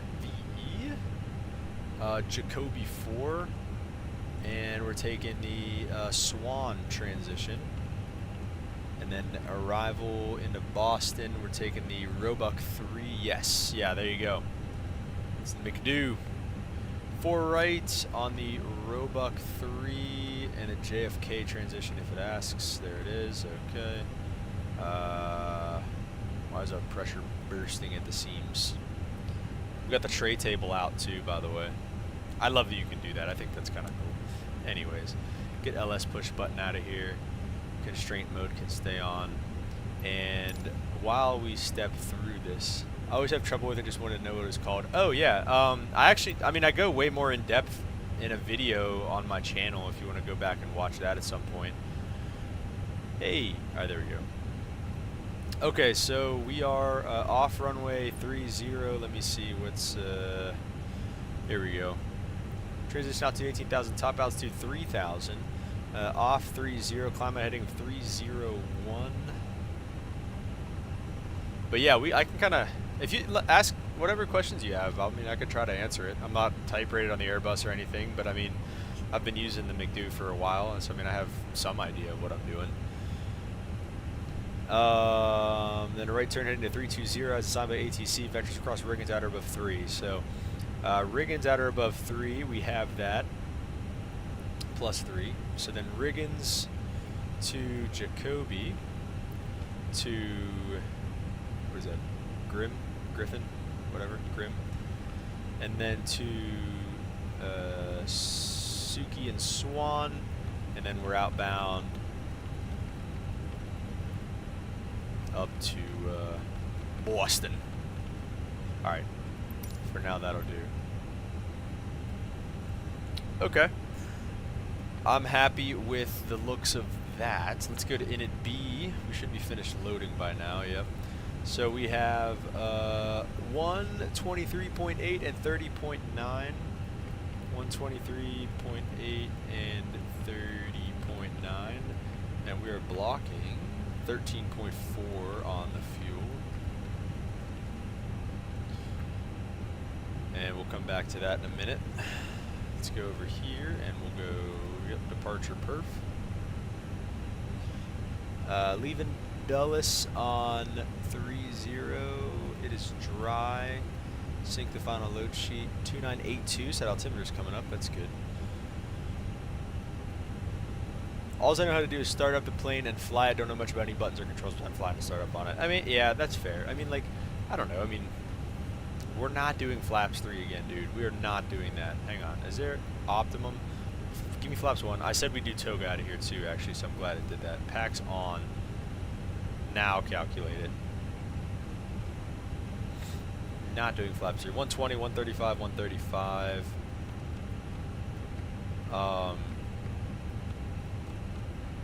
I mean, I don't really have like I don't know. I mean, everything about everything, I guess, either. So I mean, I kind of generally just like I said, I'm not typed on this or anything. So there's probably so much.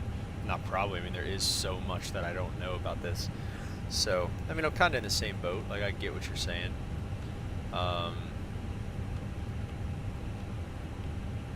But you don't really need to know too much else other than that, especially for flight sim purposes. So copy active on that, and then in terms of init B and the fuel requirements, we're going to need 4.0 and 2.1. So 4.0 and 2, okay, 2.1 on the extra fuel, bring us to 6.1 and 6.2, but that will do just fine. And we're going to go Boston over here. Quick one, should be, hopefully. Go Navigraph. Well, I'm probably not going to need it if I'm going to have them pulled up. Well, you know what? It'll be nice to... Dulles, ground charts, they have the 29. And then departure on the Jacoby 4. So we'll go start.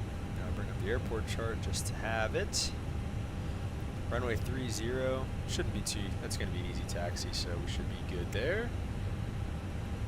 And, yeah, I mean, I think that's pretty much it.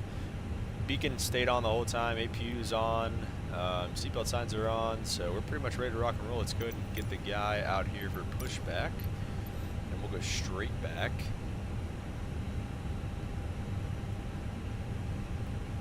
Nope.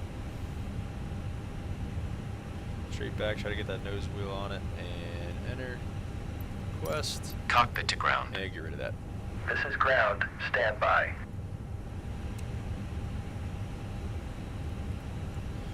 Tray tables away, we're dialing in.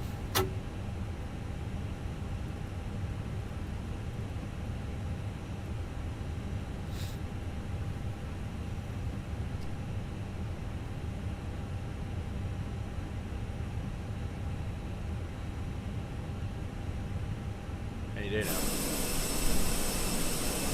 I love this library. It's so sick.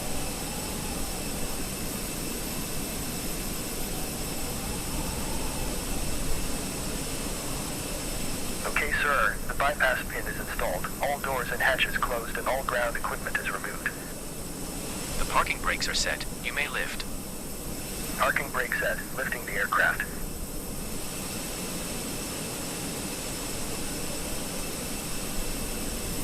We are cleared for start and push. Okay, cleared for push start. Please release parking brake. Alright. Okay. Let's start him up. Please release parking brake. Alright, alright. Parking brakes are released. Commencing Engine pushback. ignition, You we can got start the bleed engines pressure. in Let's go ahead and sequence. start up number 1. It will start in the sequence. Mr. Emirates says, how do you get controls like pushback? Because with the new update, they removed my blue controls on the top. Like they removed. Well, this is a it's an add-on. It's not called better pushback. That's explained. What is it called in here? Toolbar pushback. I think it's on the FlightSim.to store. It's good. I mean, it's not as in depth as like GSX, obviously, than like that pushback procedure, but I kind of like it more. I think it's more precise. Like you can put it exactly where you want it on the line. So, anyways, yeah, I think that yeah, it's toolbar pushback. So.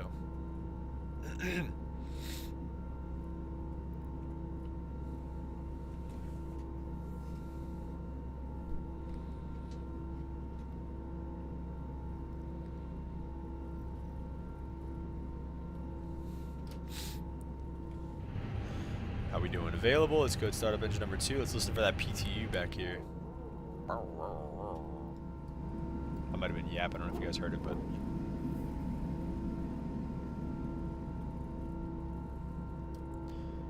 I hope so, dude. Zemp, what's up, bro? Yeah, I hope. Have you heard anything else about it? It's been. The Fenix A320 Block 2 has been coming soon for like 4 months. So I really hope to see it soon. You bet your buckets I'll be buying whatever from that one, because the 319 and the 321 and the Neo, or I'm sorry, the 319, the 321 and the IAE engines, dude. Whew, I'm pumped. I'm pumped for that. Can you purchase from the store? Mr. Emirates, if you're talking about toolbar pushback, it's free from FlightSim.to. Let's go ahead and do that. All right, I can't get back to the cockpit. There we go. Set the parking brake. Parking brake set. Look at their newest Parking video. brake set. Lowering aircraft. Okay.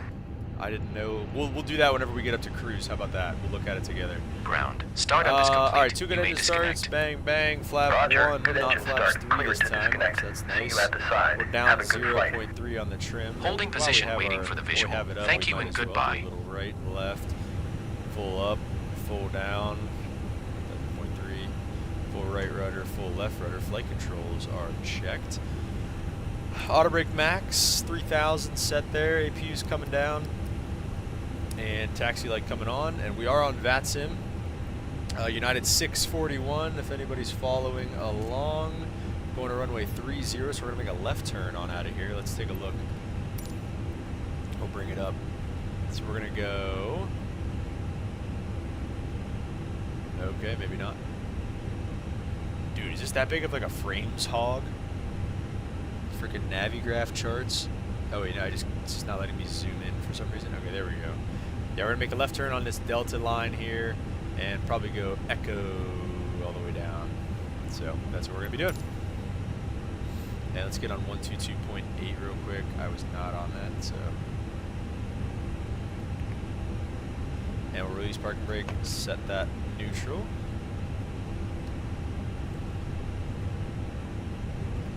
Let's see, what was our route that I say? Delta Fox? Or is that's Yankee? Okay. Dulles traffic. United 641 is going to taxi runway 30 via Delta Yankee. Dulles traffic. No, Mr. Emirates, you're good, dude. Listen, man, that's why I'm here. I'm here to answer your guys' questions. In Dulles traffic, United 2323, clear of runway 30, climbing out of 3000. Last call, Dulles. That's why I'm here, Mr. Emirates. I love whenever you guys ask questions. It's boring if you guys don't. So, love answering questions. I don't know the answers to everything. Like I said, I'm not typed on anything, so I'm not, you know. Wait, what did they give? They gave me a squawk too, 5613. I think it was 5614. Oh, I put that in already. All right, we'll go TARA and above and turn that on. So, yeah. But yeah, Mr. Emirates, don't be sorry for asking questions, dude. That's why I'm here.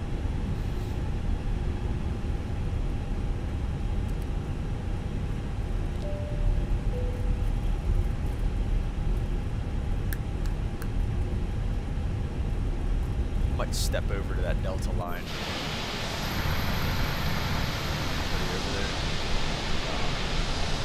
We're gonna make a run for it. Dude, I can't wait till the 777 comes out, the A380. Oh, dude, I'm just, there's a lot of exciting things. The 75, the 76, I'm so pumped. Different A320 than the default one. Yes, so that's what Zeb was just talking about with the Fenix A320 Block 2. So Fenix came out with essentially like a highly detailed A320, and that's what this is. And, ooh, my bad. It's touching up. Anyway, Fenix came out with a highly detailed A320, and that's what this is. This thing is awesome. Like, it's so good. So anyways, yeah, this is different than the default one.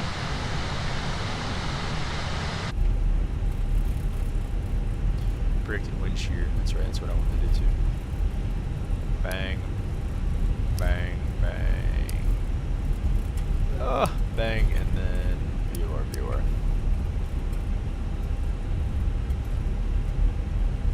Maybe up one.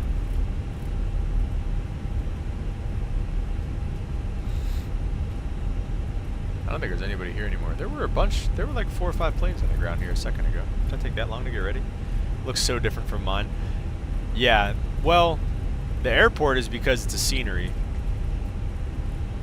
Wait, what? Dylan, what's up, bro? Welcome to the stream, first of all. Second of all, they just dropped a review for Block 2. So wait, is it out? No, dude, if it's out, we're ending the stream right now and going to get it. Are you on a world map? Oh, okay, no, Mr. Emirates. So this is not standard scenery. This is FlightBeam Dulles. So like I paid for this, and it's a it's an upgrade to the airport scenery. Like somebody designed this, and somebody designed the airport themselves and like went through and like handcrafted everything, and that's why it's nice. Yeah, I know, dude. I'm so pumped for the Fenix Block 2. No update, or just a review. So wait, they reviewed an update that's not out yet? I don't get it. I don't get it. But we're gonna watch it as soon as we get up into cruise, and once the autopilot comes on, we'll watch it.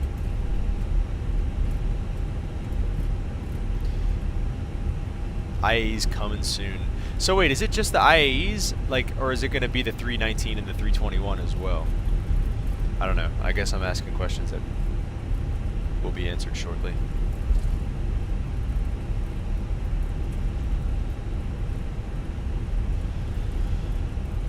So we're gonna make a left, not the airport? What do you mean? You mean just the plane? If the plane looks different, then yeah, it's definitely...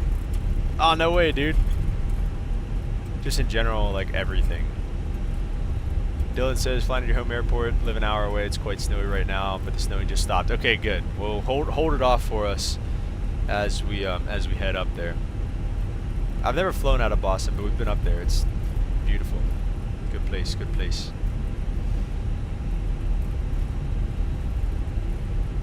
So we're gonna be making a left turn here eventually. I think Yankee 11 would be. No. Max Racing, what is up? Welcome to the stream, brother. They redid a lot of things as well, added other stuff, not just the engines and videos on their YouTube channel. Okay, yeah, we're definitely going to be watching that here very shortly. Definitely going to be watching that. So we're going to make this left turn on Quebec, it looks like.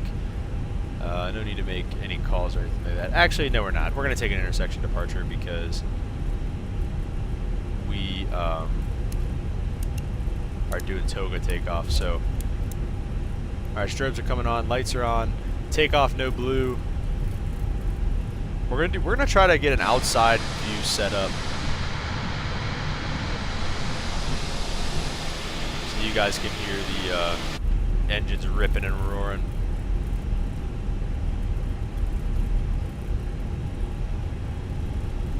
Dallas traffic United 641, taking runway 30, going to be departing on the Jacoby 4, Dallas.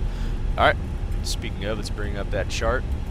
Go ahead and set the brakes real quick. Let's spool them up 50. Whoa, that's more than 50.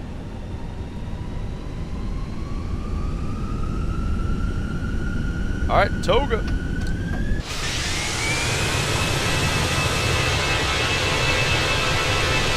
Oh. There it is.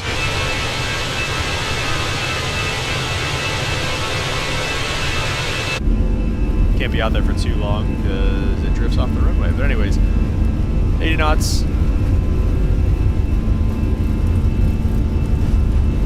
We got V1 and rotate.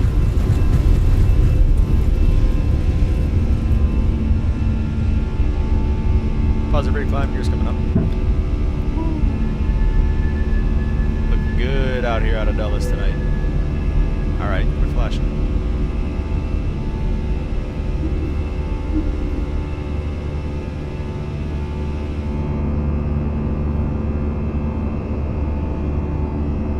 That's this side, and then this side we got the mountains and stuff. Kinda. Not really mountains, I guess. No mountains around here. Alright, lever climb. 2 clicks back.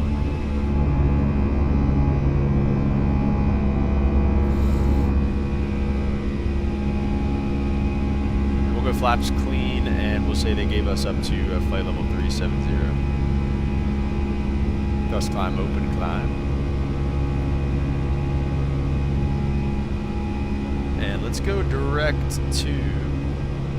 Swan, honestly, just kind of get all the way out of here.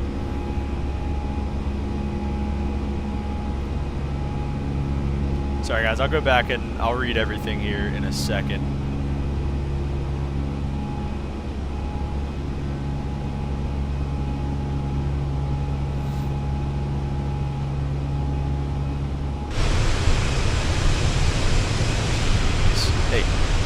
Hey, stop.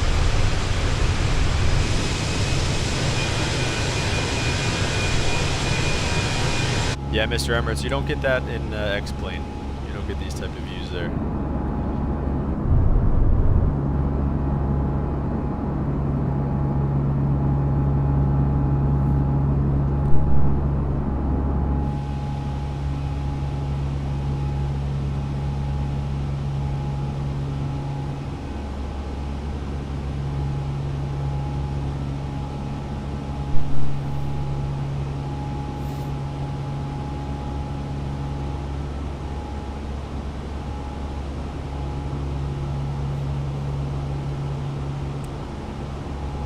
Alright. As we roll out direct Swan, we're going to go ahead and flick the autopilot on. Alright, let me go back in the chat a little bit here. Let's see, home airport saw that. Block 2 entirely, they redid a lot of things as well, added stuff, not just the engines videos on their YouTube. Okay, yeah, like I said, we're definitely going to be watching that. No E321 or 19 for a while. Boo. I don't know if I'm most excited for that. I'm definitely pretty pumped just for everything. But when you load into Microsoft, Mr. Emirates says, whenever you load into Microsoft, do you go to World Map and set it up like that, or is there a different way? Yeah, so no, I go to World Map, and then I basically just type in, like where it says departure airport, I type in, like, in this case, it would have been KIAD, and then I zoom in and I look for a gate, and then I click the gate and I click set as departure, so I don't spawn just right on the runway, and then because that's not like realistic, right? You don't start a flight on the runway, you start the gate. So I'll do that, and then yeah, and then it starts. Then whenever you do that, then it starts you with engines off and everything. So sorry if that doesn't really help. I don't know. Go to lights off, coming through 10.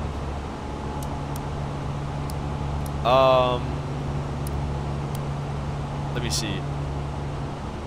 Any questions on the A320 so far? No, Max, but ever since we talked about the nav lights, that was the only thing, like, that was like my biggest question that I had, like, why are there 2 positions? And it's so stupid, like, I never really thought about that.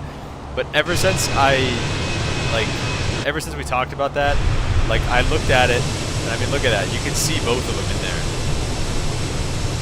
It's like right now the outermost nav light is on, and we're on position 2. Let's go to position 1, and look at that. The inner one is on. Like I thought that was so cool.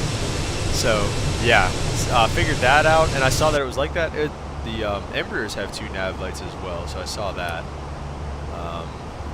But yeah, that was like my only question on the 320. I just stumped me. Anyways, Dylan says they incorporated compressor stalls and cabin announcements playable as well. Figured I'd mention that as well. Failures can be initiated from the tablet, and the tablet is a QRH handbook. All right, cool, man. Yeah, we're definitely gonna. I'm gonna look into that. I want to see how long it is. And then in terms of getting back to Boston, no, thank you. In terms of getting back to Boston, we have Boston Center online, and that's about it. So, but as you guys know, Center is my favorite frequency to have up, so we'll be good there. All right, let's go to YouTube and check out. Also, guys, we're still on the push for 200 subs on the YouTube channel. So if you haven't yet, like and subscribe. Yeah, let's get to 200 subs. Anyways, let's look up Fenix. 47 minutes long. Oh my gosh. Actually, nah, we'll be good. Wait, what? Bruh. I search up Fenix and it just comes up with freaking Baltimore traffic, American 1398, taxi 128 via Charlie. It just comes up with anime. Anyway, let's pull up the QB4 real quick. We're direct Swan right now, so that's what we're doing. Okay, 47 minutes. Yeah, it is, dude. Holy smokes. Let's see. We have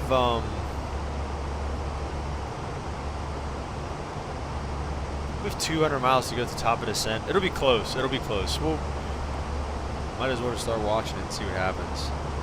So let me go. There's another Microsoft update. It was just like a tiny one. It was like what? It was like less than 100 megabytes, right? All right. What is this? Oh, it's me.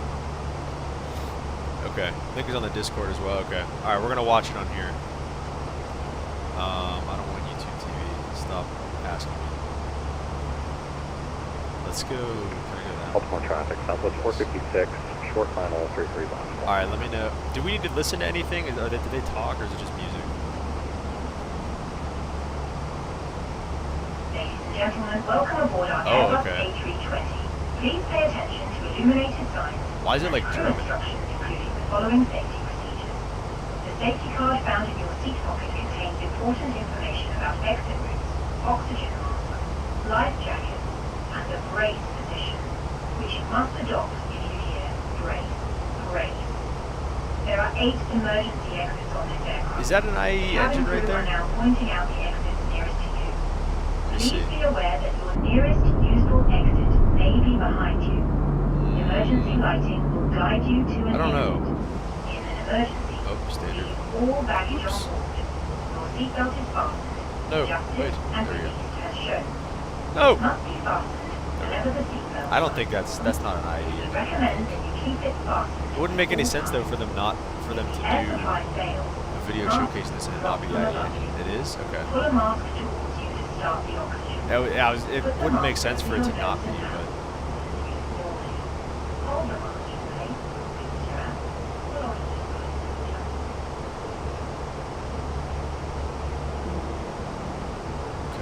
All right, welcome back, everyone. Oh, he's It's talking. been a while since we've done. yeah, they a are, but like, feature okay, review. wait. So the only thing that I was thinking, because I mean, I couldn't really tell from that angle, but like this, I was looking for this vent right there, and then if you look out here, the vent is also like on top like that. But I guess that's like a triangle, and that's really a rectangle. So yeah, it is different. You can kind of tell the shape too. It's like it's not a IEs. Well, the IEs, yeah, they look more like a bullet or something. Microsoft Shop, Fenix A320 not there.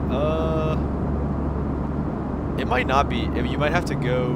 No, Mr. Emirates, it's not limited. I think it just might be on. I don't know if it's It's in the been a while since Microsoft we've store. done I think you have to a go feature to review, and we thought this Fenix's would be a great website time and to buy do it. one just to showcase That's where I bought it version from. I didn't buy it from the 2.2 Microsoft store. and some of the features and changes that we've made to the aircraft. Startup sounds are Now different. we're going to focus a little bit less on the art this time. There have already been previews of that in the Yeah. past. The startup what we're sounds, the gonna do IAE instead sounds is sick. we're I going to love talk the way the about IAE sounds. systems, Buzzsaws. avionics, external engine model, and a bunch of new stuff that we haven't quite talked about We're watching just a guy yet. fly an Airbus. So while I'm let's flying just an jump Airbus straight while into you guys it, are watching a guy fly an and Airbus. we'll So begin you're watching with that two guys intro fly that we Airbus. just watched. Now that was not edited; it was not put Baltimore together just traffic, for this Southwest or to 456, make clear that of all look runways, nice. taxi by We've Baltimore. actually built a PA system, and we've gone quite Baltimore in-depth traffic, on American it. 1398, So, lining up runway 28. if you're sitting in the cabin, for example, there is sound attenuation from the speakers inside the cabin. So what that means is your position within the aircraft will actually affect the volume of what you hear. If you're directly under a speaker, it will be louder. If you move away from the speakers, it will get a little quieter. Now, it's quite a subtle effect, but if you listen out for it, you should be able to catch it. That's pretty cool. We've also tied the PA system into a bunch of the systems of the aircraft, primarily electrical. So the audio that you're hearing will cut out or stutter when power is interrupted. This happens on the railplane, now it happens on Fenix 2. So if you switch from the APU generators to the engine generators during Baltimore startup, traffic, American there's a little pause, 1398, there's a little bit starting of stutter. runway 28. And I think that's a little cool extra effect that's thrown in there. Now, of course, it's all well and good when you are sat in the cabin and you can hear all of these announcements, but you'll be spending most of your time in the cockpit. And this is kind of important because what we've done is we've made it such that the cockpit door will also actually affect the volume of what you hear. When you're sat there preparing your flight and the cockpit door is closed, this audio is going to be kind of muffled, it's going to be a little quiet, you're not really going to be able to hear it much.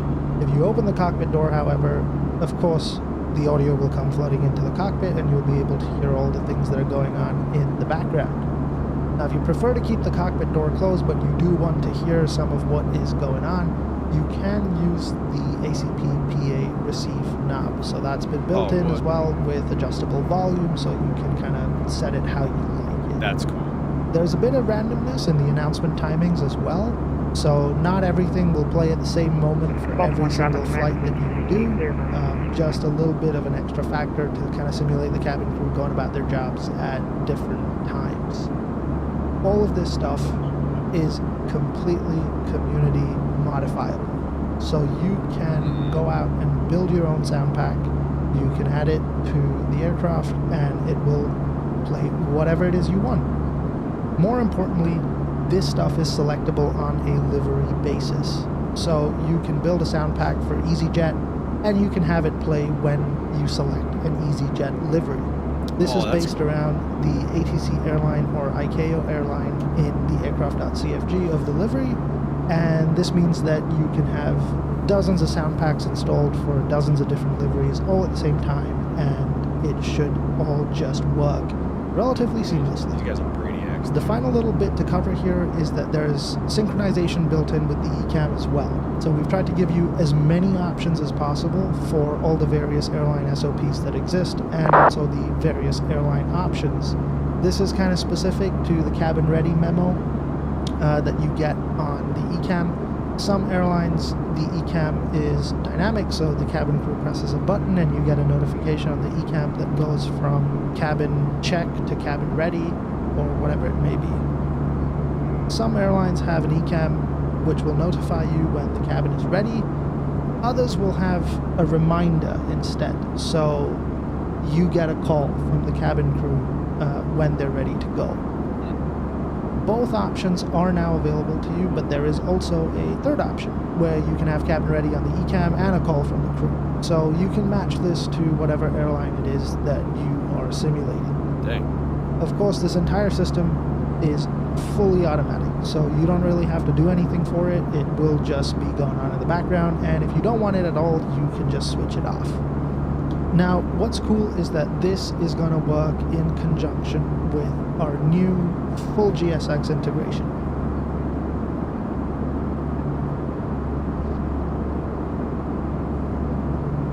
Wait, so the only thing I want to do, I want to go back and look at that this. you get. This is sick, dude. I love this. And I think, from what I understand, this is what's taken them so long, right? Because, like, it's hard, I guess, to... I don't know. Because the, like, initial reading is EPR, engine pressure rating. It's not the N1. Well, let's look at the ICAS in here, for example.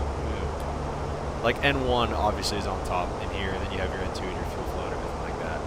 But with the IAE engines, you have EPR up top, then the EGT, and then the N1 down here where the N2 usually is. So I don't know. I mean, I've heard that's maybe one of the bigger reasons why they are... Woo!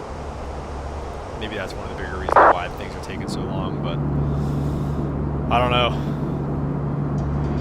Now, what do I mean by full GSX integration?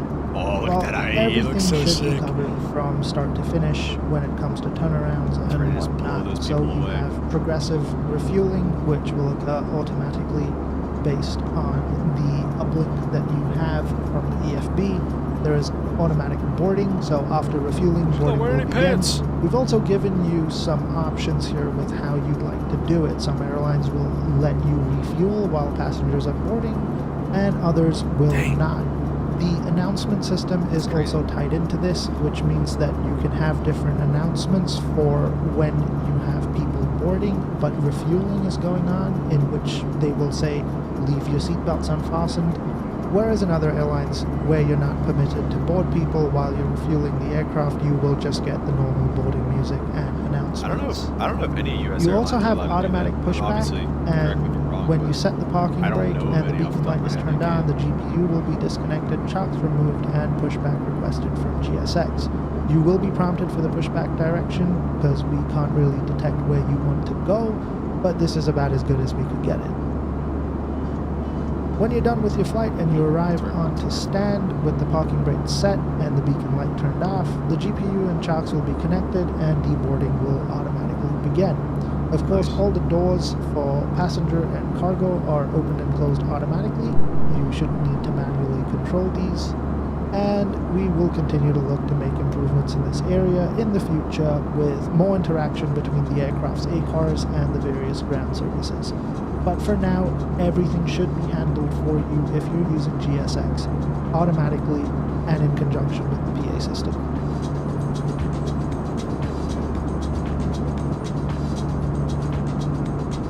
So elsewhere in and around the EFB, while the entire thing may look broadly similar and pretty familiar to you, what you're looking at is EFB version 2. So everything under the hood is brand new. We've rewritten the whole thing.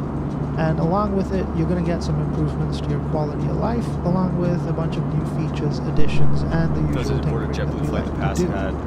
The first quality of life thing that was very important to us was I definitely don't think they'd like to do it. I mean, wasn't as I'm not saying that as we'd have nobody's liked, allowed to do and it, so we but I just improved don't that necessarily and know made of it anybody much like that. snappier to use.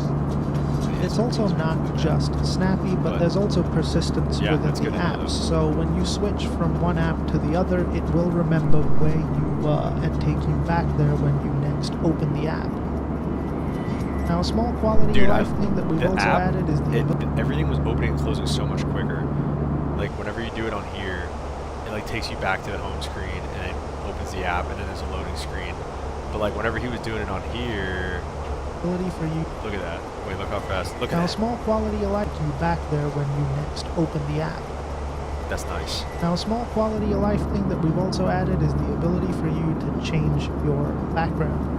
Obviously, this one may be not so recommended for everybody, That's but you can actually set it sick. to whatever you want to, and I was forced to use this by Dave, who said he wouldn't edit this video if I didn't use it, and I don't know how to edit videos, so here we are. That's so sick, dude. We've of course not just looked at the EFB itself, but also the external EFB, which is now optimized for more screen sizes, which I know is something a lot of people have been asking for. For those of you that do use your EFB within the flight deck itself, though, we also have added the ability for you to use keyboard inputs. Now, another one Nice. of the things that was frequently requested was the airports and runways being updated to match whatever is latest. That's cool. So in that light, what we ended up doing would was have changing the the EFB airlines data to connection now to the use Jetbridge. Navigraph for your airports and runways, which means that you should have a fairly updated set of airports and runways within your various performance apps. The Navigraph app itself has now Yeah, been right, they updated just have it in and the pack, features their new AMDB the pack charts, air so you connected. get a better resolution on the ground when you're at an airport that supports this. Back to performance calculations, there's also a new custom intersection functionality. So a lot of people were requesting that we update the intersection data for specific airports, and while we can't do it for every airport on Earth, what we were able to do was give you the ability to define your own intersection. We've also added the ability for you to send your takeoff performance calculations directly to the MCDU, so you don't need to key all of that in yourself if you don't want to. That's so nice. This also applies to your zero fuel weight, your CG, and your block fuel on your init page. Nice, dude. Finally, that's a couple sick. of little other things. We've added a QRH for both the IAE and the CFMs in the documents, and we have added a new failures app, and we've moved that entire UI out of the MCDU and put it in the EFB. Nice. That's cool. Obviously, the Like MCDU stuff was like not a that's great awesome. UI to do all of this stuff with, so now you get a bigger screen and a much nicer way to go break the airplane if you want. You can filter by arm failures and failed systems, and it just gives you a much better overview of what you're dealing with. You'll also notice a bunch of new options available for you to tinker with, but we'll start by talking about one of the important ones, which is called SDS. So what's SDS? SDS is side stick damping simulation. SDS includes a reactivity and damping simulation to emulate the dynamics of the rail side stick and to try and translate those as best as possible to your joystick at home. Now the rail side Laggy stick on the is stream, or heavily do you damped think and super his iPad was sturdy. laggy? It would be kind of impossible to recreate fully the dynamics of using this on a home desktop joystick, but SDS aims to bring it slightly closer. Now opinions are going to vary, which is why this is turned off by default, and if it is off, it has no effect and aircraft handling will be relatively similar to before the update. If you turn it on, we have a set of recommended sensitivities to use, and we'll make sure to include these in the documentation. What SDS should do is make the entire experience of flying the aircraft much smoother, so you'll feel a little bit more inertia and a little bit more weight behind the side stick. Moving on to the actual flight model itself, we've changed quite a lot about it. Now, we've built some tools around making this as accurate as possible, and one of the things that we did in beta was build a telemetry system, a live telemetry system as it were, where we're effectively mapping every data point we could possibly think of, such as drag, N1, pitch, etc., and we've used that to basically tune against the OEM data that we had available to us. And as a result of that, we've adjusted quite a lot about the flight model and the way that it flies, including the airframe drag, the various flap pitch settings, flap drag, so on and so forth. In theory, this should give you a much more accurate flight model now that flies on the numbers. One of the things this was super helpful for was tuning VNAV. So we were able to use this to tune the idle descent angles and the idle descent performance of the aircraft, and we were able to bring this into our VNAV code so that the aircraft descends on idle much nicer. Of course, ultimately speaking, the VNAV on the A320 is good, but it's not great, so you're going to end up in situations where your speed may vary a little bit. It also depends on the winds that you've uplinked and the real winds that are present where you are, so bear in mind, it's not going to be perfect, but it's not supposed to be. You have to take a couple seconds to do something real quick. Alright, so Boston Center, we're going to be getting into their airspace kind of soon here. 34.7 is going to be their frequency. So dial that up whenever he's ready for us. And then in terms of arrival information, let's take a look at Boston information. Weather-wise, we have VATSIM information, so that's fun. 340 at 9, information Romeo. Altimeter is 2957. It's at 2957. Wind 340 at 9. Temperature is 1. Dew point -6. Approach. ILS 4 right is in use, so that's perfect. We have that. Let's go charts, approach, and just pin the ILS 4 right. I'm going to do that on. Just kidding. Here, ILS 4 right. Perfect. Okay. So, dude, the slider sucks. What up, bro? Welcome. Welcome to the stream, dude. Okay, anyways, we got 218 on that there, Navrad, 110.3. No worries, Mr. Emirates. Have a great rest of your day, bro. Thanks for stopping by. I-boss the identifier 110.3 and 034 final approach 4 close enough. 4 right on the ATIS, 4 left, 4 right on code 5 completely wet. Yeah, dude. All right, all right. Let's see. Everything look good? Everything look good. Alright. So we'll just keep that up. We'll keep Roebuck up as well, I guess. We're going to be coming up on that here pretty soon. And then perf 34 miles out from top of drop. So we'll go back to...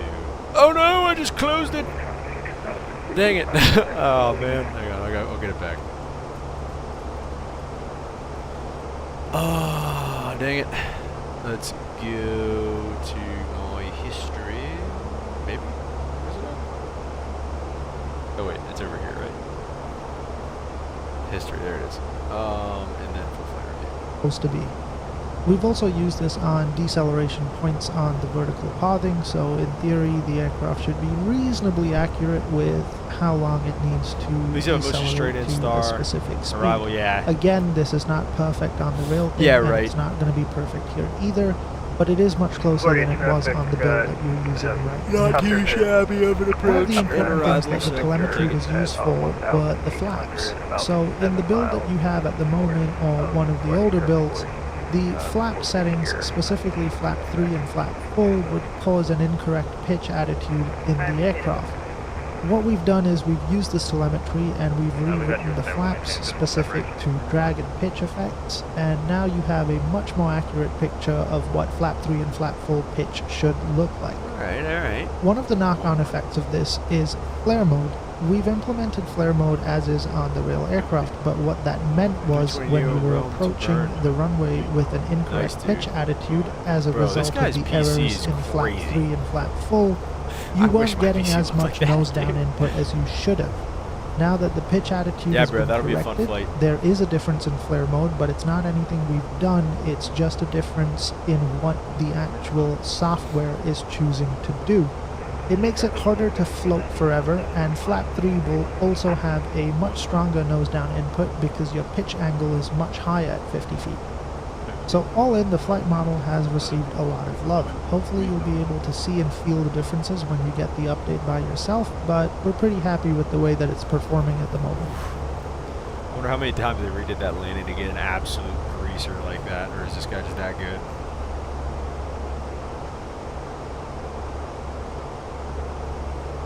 Oh yeah, baby. Right, okay, let's get to some meat and potatoes. The external engine model. It's been a really interesting journey trying to build this thing, and I know it's kind of easy to get caught up thinking that this whole thing was built just for the IAEs. In reality, it's a lot more than that. Yeah, probably. The whole purpose behind it and the real challenge with it was making it agnostic to the aircraft.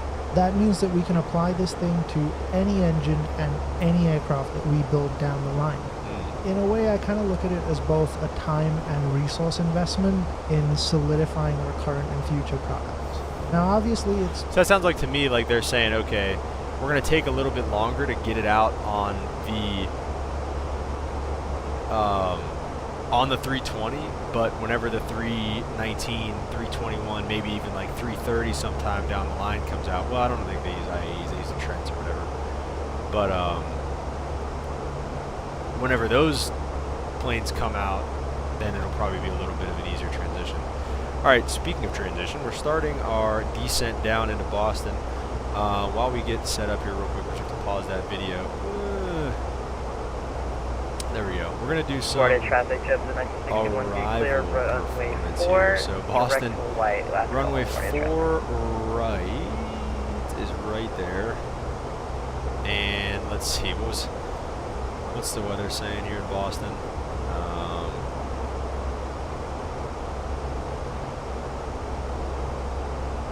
Let's see.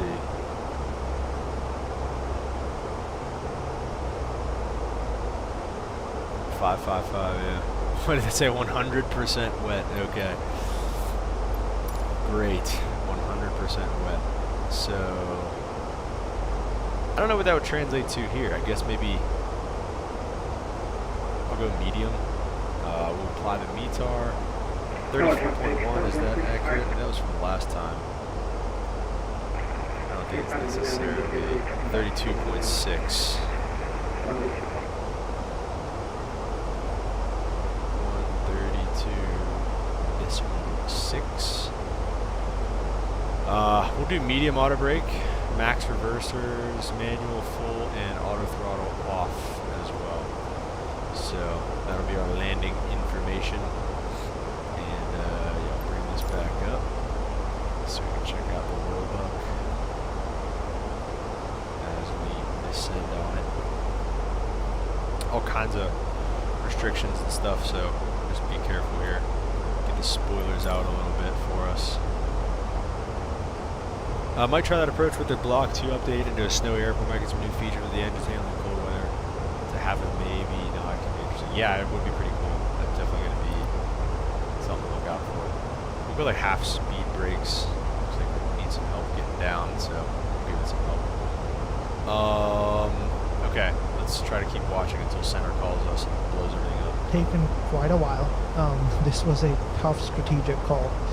But then again, there really isn't a how-to manual when it comes to building something like this.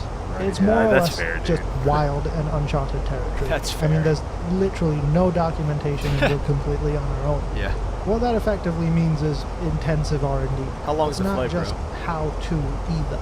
And it's important that running this thing on your Can't be that computer long, an hour or doesn't two. cause nuclear meltdowns. Oh shoot, To make hang on, sure I gotta that pause this.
Alright, what do we got? Currently the runway conditions code 555, meaning the whole runway is code 5 wet on the performance page. Yeah, but... So it means it's good still? It's good braking condition? That's what that means?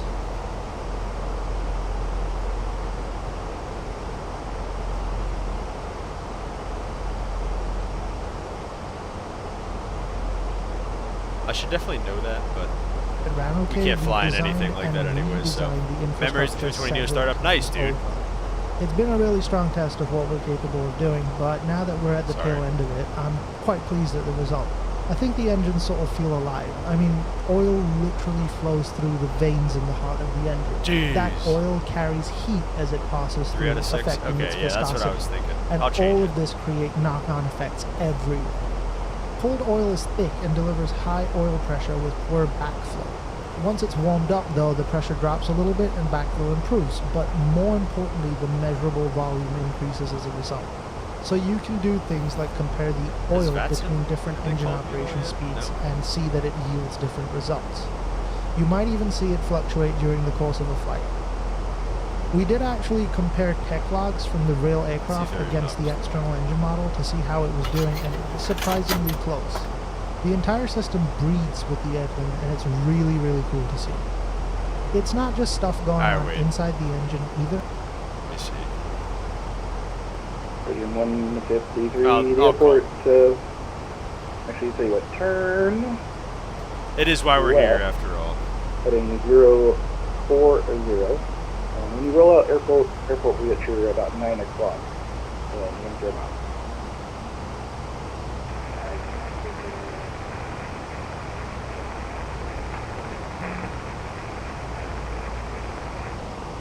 Number 153, just advise when you have the airport in sight, please. What do you mean, what is this video? Boston Center, good evening, United 641, descending on the Roebuck 3. Or 4, is it?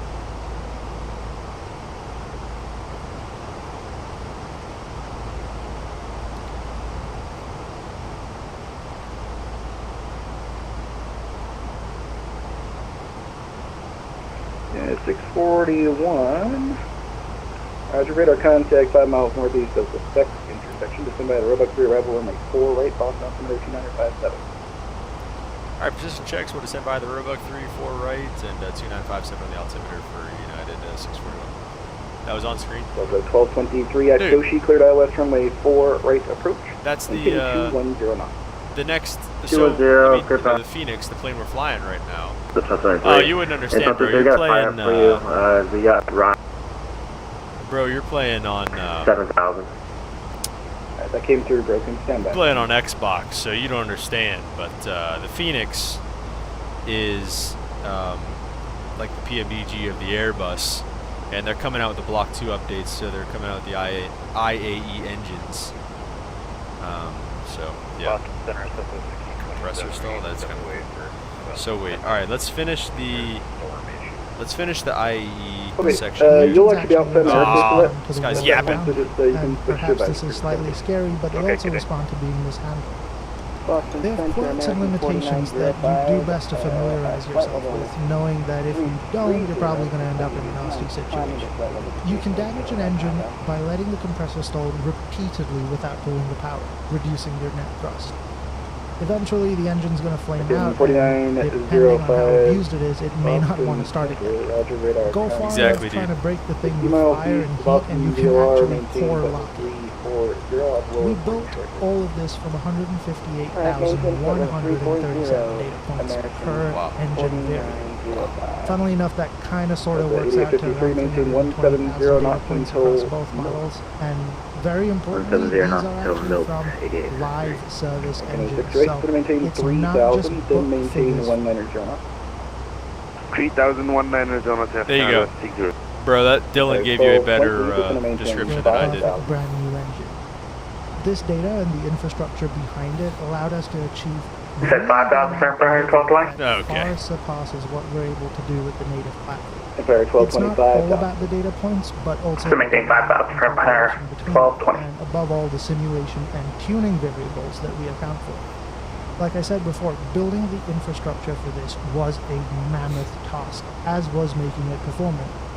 We feel like there's a little bit more on the table for optimization, but it currently nets out to be similar to the version of your PC right now, which we're pretty happy with overall. Not yet. Anyway, that's enough yapping on about the whole thing. I could literally be here for hours and not really scratch the surface of this thing, so instead, why don't we just go and explore some of the dynamic situations. Did they say specifically? I want to skip the FADEX section.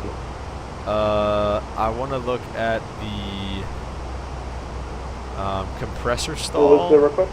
and then the final wrap up. Did they ever say, Dylan, did they ever say when All right. it's final coming out? one is Dang, the this guy's Yes, piece of very pizza. long, and I'd quite like to get some sleep. We're here in Edinburgh, it's wet, it's windy, and it's kind of wild. We'll keep this one short, as I think this phenomenon is quite well understood. We've got a massive crosswind, And 45 Boston to Center, 50 America knots blowing from 1398, left to right. descending via the well Roebuck outside of arrival aircraft at, and we're limitations, holding at and I level shouldn't 3. really be here. But in the words of William Ernest Henley, I am the master of my fate, I am the captain of my soul, and I am the captain of this damn 25 airplane. miles So southwest decided of second we'd go intersection, maintain everything all flight set, level let's stand on the brakes and apply a bit of power. Maintain 230, America 1398. Good evening, Boston. Oh, wow.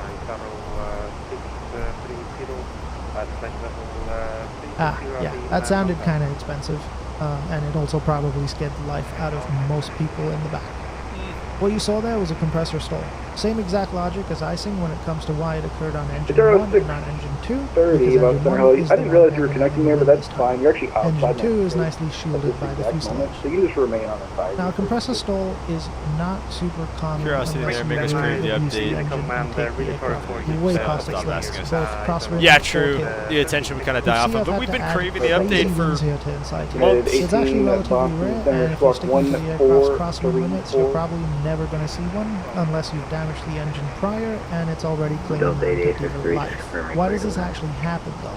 So the Well, the 8853 engine, runway when 4 it's right, running clear at to power in relatively Right, normal clear to land, conditions, 8853. the air traveling into So the the intake does so 1223, in something wind called 330 at 9er, flow. runway 4 right, Smooth, clear to in land. other words. So that's When 4 you're right on throwing a center. crosswind or tailwind into the mix, Canada that smooth air into the 608, engine turn right heading becomes 310 turbulent and messy. vectors defense. The compressor Right, does not like 310, turbulent air, Canada, and will 6 probably throw a little fit, So the much like the one 1223, you see maintain here. 170 Now when this knots for greater happens, just until roll now. the power back to idle What's smoothly, up, your grade and from perhaps Mel? you wait until close to you're back in a 50-knot crosswind to take off. Maybe Empire see if you 1220, can find a just maintain headwind, or at the very 3,000. least a quartering headwind. I maintain 3,000, Empire Well, 1220. the question is, what happens if you're just going to let the engine continue with its compressor stalls? Boston Center, America 4412. So I've reapplied a bit of power Portugal here, 12 reflected. and finally there goes the engine. It's flamed out. Now, you've damaged it, and it's basically shut down. It should be recoverable in this state, so you'll be able to relight it, but ultimately speaking, keep doing this a few times, and the damage will Empire be far 1220, too 50, severe to ILS runway continue. 6, You approach, may even turn overheat right, the engine, which is going to heading cause you a 200 whole different set of problems. Consequences Expect down, runway 6, and turn right 200 from Empire 1220. compressor stalls or surges, including letting ice accumulate on the engine cowling, so be wary. Yeah, for the It's RNAV been now something on for a long runway time, 6, honestly, I've Empire been 1220. flying to engine Phoenix. may well just eat it and be I did it- susceptible to some I did compressor two- I mean, we can accept the CAF 3 auto land on runway 33, you know. I Sometimes a bird strike will Would you absolutely prefer shrink that? the engine. Ground We've added Oh, a were little you, bit of If it existed, yes, Did you work but on the then ground? it will continue with the RNAV for 6. Anyway, that about wraps it up. I hope you've enjoyed this deep dive into some of the system stuff that I don't we've have an built ILS for Block fixed, but 2. these are- I really do look forward to you all getting this on your computers. Yeah, I had 3-3 in there, but relooking at the winds, and yeah, if we do 6, Standard barometric less pressure is crossing, so I prefer essentially 6. it's the pressure at sea level, and it's what Canada, everybody 6 right, turn right reverts. heading 070, join the local line. It's what everybody reverts back to above a certain Right, flight heading level, so that ATC has 070 everybody on the to same the page. Bakaiza, Canada 6. It's like right now we're on standard barometric pressure. Actually, we're switching right now to local barometric pressure.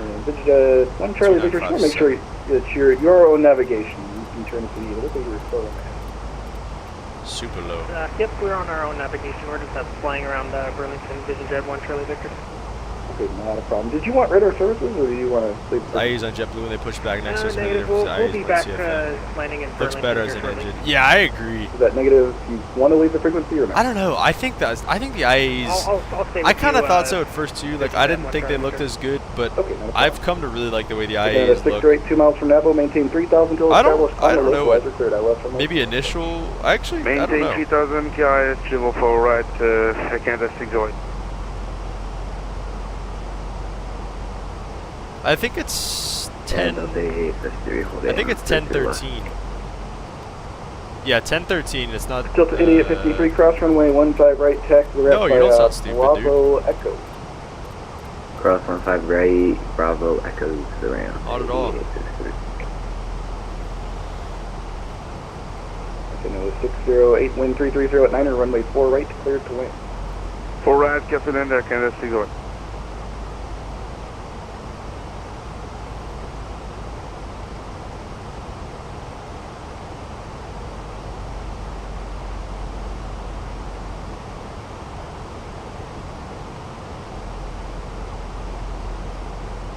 Okay, 1220 cleared direct Jeddah, cross Jeddah at 3000, cleared RNAV runway 6 approach. Okay, by direct Jeddah and cleared Jeddah for the RNAV 6 approach for Empire 1220.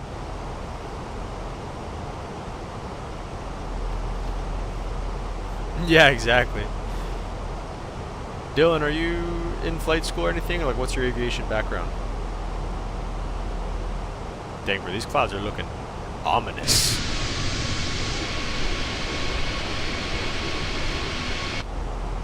I'm about done with this stupid loading circle, too.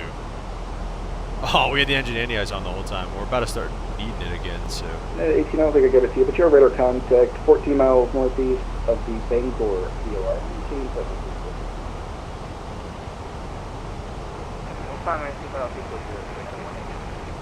Okay, so you want to stay at 320, you're filed 34.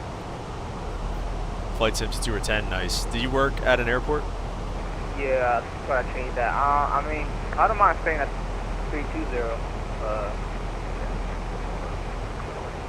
Okay, and at 18, just maintain flight level 320. I will show that as your final. Okay, yep, we'll be our final for our flight. No problem. FSX Air 23 at the moment, so 10 years plus 5 on VATS, 1,007 hours, endless. Nice, dude. Except you're 11. Alright, whatever. I think there was a yeah, airport I'm to go 21. earlier. I've been on it for... Yeah, we're I've been on it since X-Plane 11. Okay, you should have PDC shortly. American 1441 Boston Center radar contact position is reported. Maintain level 3, restriction 230. Maintain flight level 230. American 1398 descend via the Robot 3 arrival, runway 4 right, Boston altimeter 2957. Robot 3 arrival, expect 4 right and 2957 for altimeter, 1398. So the 822 Boston setting up. Flight school don't work out, never did your homework, or I study hard enough from your grades to match what I needed, but the simulator... Lufthansa A320 with yeah, you dude. at That's why flight level simulators are so 213, attractive descending and, via like, the Robot 3 arrival. I have information, awesome. Romeo on board. Delta 820, recreational Lufthansa 822 Boston, roger. Radar contact 15 miles northeast of X intersection, descend via the Robot 3 arrival, runway 4 right, Boston altimeter 2957. Descend via the Robot 3 arrival, expect runway 4 right and altimeter 2957 Lufthansa 822. So the nice thing is we're pretty much on a long final for runway 4 right now.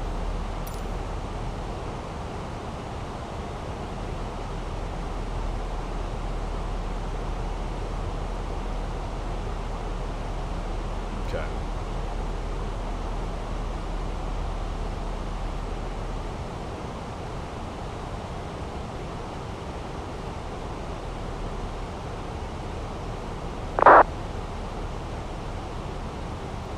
All right, looking good.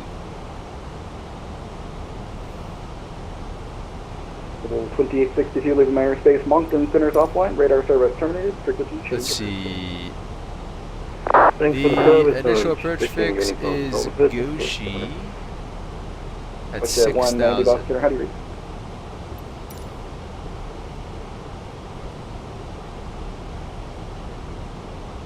Goofy off face, yeah, for real. What's that 190 Boston Center? How do you read? 22nd birthday last year, my father bought a full scale set. Oh, dude. And at 641 at Goshi, cleared ILS runway 4 right approach, maintain 210 knots forward credit. Alright, at Goshi cleared the ILS 4 right approach, maintaining 210 or greater for United 641. Dude, that is freaking... Delta 638, That is like leaving my my airspace. dream, New York bro. centers offline. I Radar can't wait. service terminated. Frequency change of airspace. I can't wait to hop in the Sims, bro. I'm pumped for that. It is dark. 231 cross Basie At Avenue, Goshi, maintain we are cleared 8,000, for LaGuardia the altimeter 2966. Basie, I'd maintain 8,000 ILS-4 and right 2966. approach. Let's go ahead and arm lock mode. Okay, 1441 to stand by the Roebuck 3 arrival, runway 4 right, Boston altimeter Pretty 295. far out, obviously, still. It's not even coming up. 2957, that is runway 34 right for American 1441. Center Delta 630. I just realized I read that back and switched with my mic muted, but we're already going to come. Ticket into one for Okay, 3 I hours. figured it's not targeting. I know, dude. That's what Mr. Emirates was just saying before he was out of here. He's like, I'm saving up for $59,000 to get a Runway full VK motion to Canada A320 sim. I was like, dang, dude. I wish. Not full Canada motion. 608, Roger, cross runway 4 left at November, hold short, runway 15 Alright, left. 1700 is going to be our glide slope intercept, so we'll go ahead and bug that up. Roger, we crossed runway 04 left and we maintain Flying through the more suits, clear Charlie up soon, we get lower, it doesn't get dark for another 30 minutes. Yeah, wait, let me see if, Pushed at 1900 that's real Boston time for Center, me. how do you Just a little. We'll maybe wind it back like a half hour. Perhaps it was a little too dark. Oh, tray table away. Time to lock in.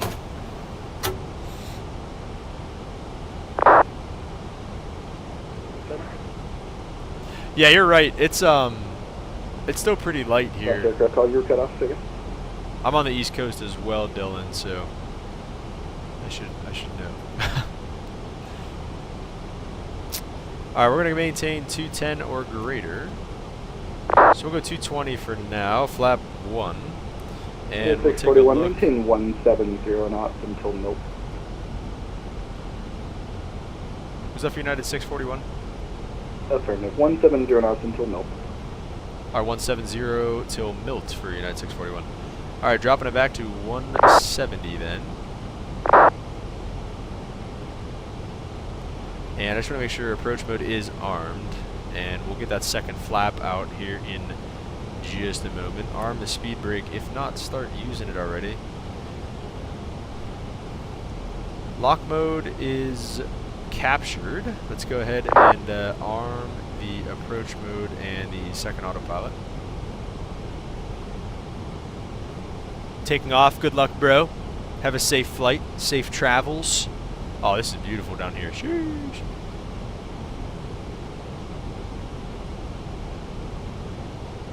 Pittsburgh's my home airport, so we're in that area. Oh yeah, look at the snow down here. That's cool. This is nice. Good. We're ready for taxi. Final approach fix is Milt, I believe. Protocol Right. 1205, runway 9er, taxi via Alpha, Kilo, Mike, cross runway 4 left. Dang, bro. This is birdie. This is birdie. 4 left. Even birdier with IE engines, that's all I'm saying. Alright, we're going to start the recording a little far out, but why are there multiple autopilots? Cross runway 15 left, hold Just short, for runway redundancy, 15 so right. like also, if I was Roger, request flying on the first officer side, Canada 608. like I would just use autopilot 2. Like the captain engages autopilot 1, the first officer engages autopilot 2.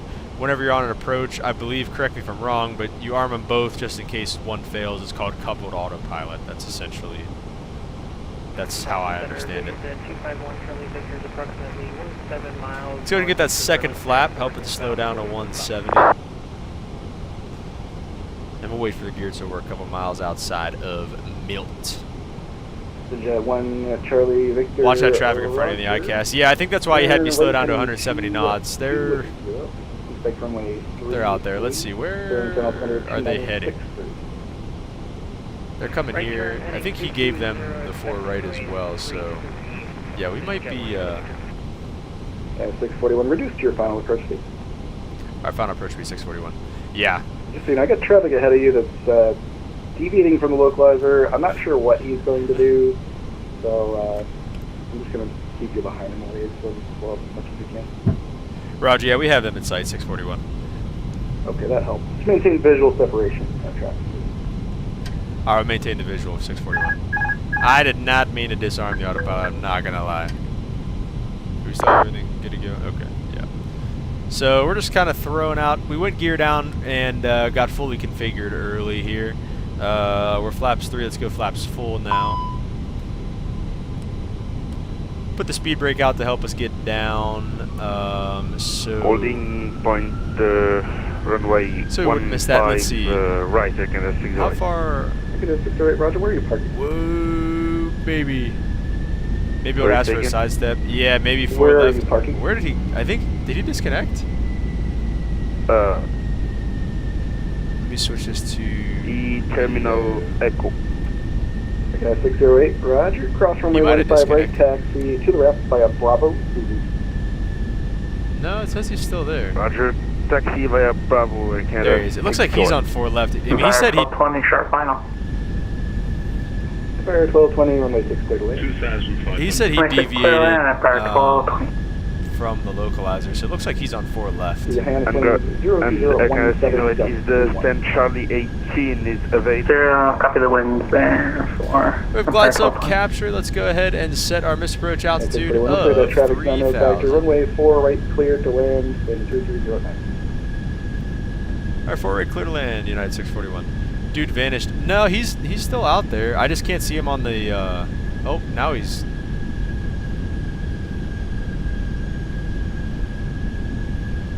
I think now he's actually gone.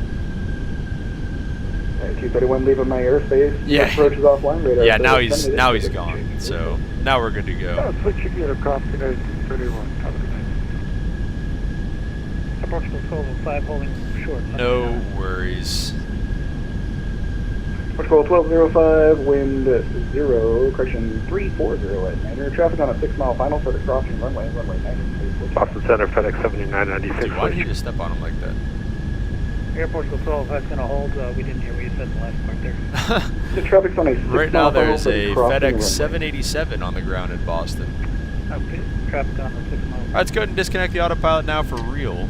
And the auto throttle. You are Wait, clear for should I- takeoff. is this a better Okay, auto clear for throttle takeoff, disconnect? total I think maybe. No, I don't know. It's still goofy. Yeah. I don't want to hear it. Okay, here we go.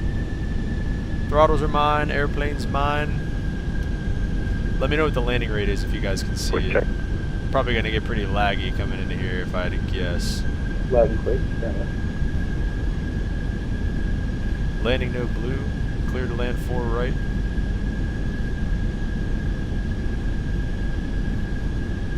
Crosswind is not as bad as Dulles, so hopefully we'll be alright. What? My cat's just staring at me, dude. What do you want?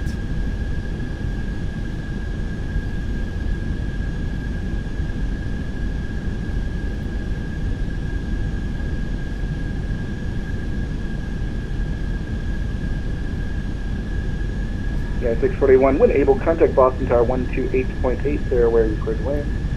Alright, 28.8, 641, have a good night.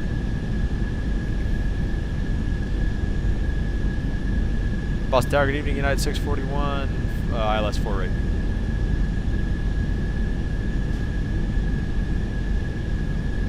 I'll take route second.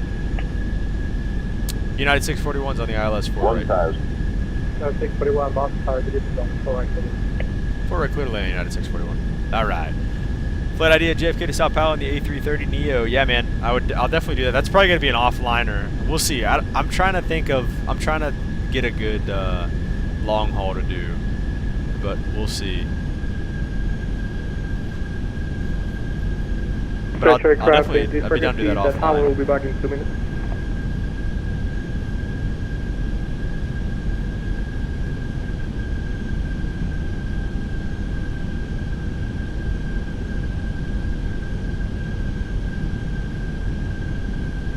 I didn't mean to let that much out.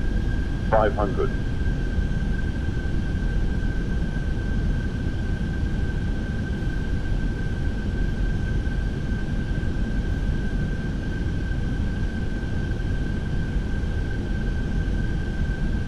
Hundred above.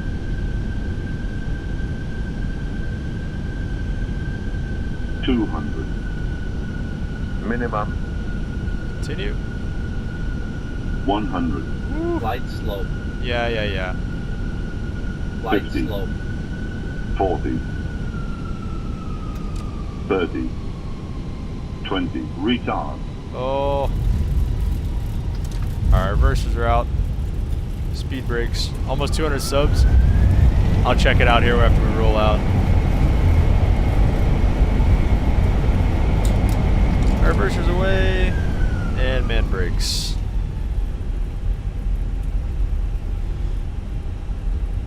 Let's see where we need to go now. I'm gonna pull it up on my other monitor because Navigraph on here kind of sucks. All right, we'll make a left on Tango,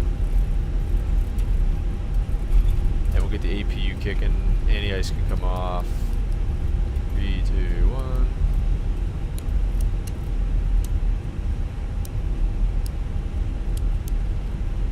All right, there we go.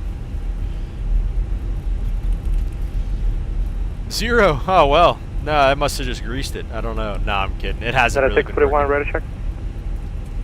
United 641, go ahead. No, just ready check, thank you. Oh, no worries. Bye-bye. Alright, this is... 641, join runway 33 right and cross runway 4 left. Alright, 33 right, cross 4 left for United 641.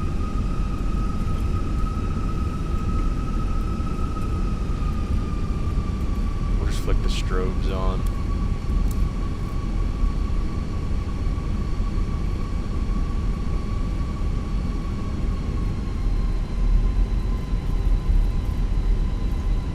Whoa. 641, make a left turn taxiway in November, hold short 15 right.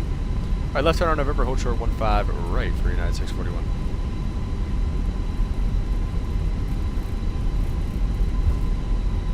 Yeah, 250. That's probably close. It was pretty firm, it felt. I flared a little late.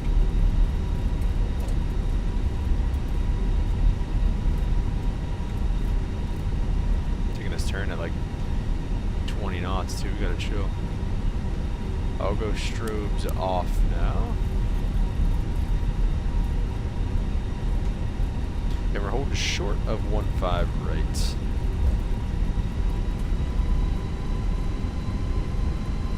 Looks like we got a guy right in front of us who's coming at us.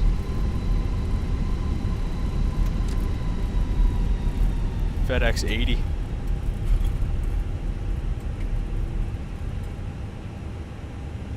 Not, ooh, 119, nice dude.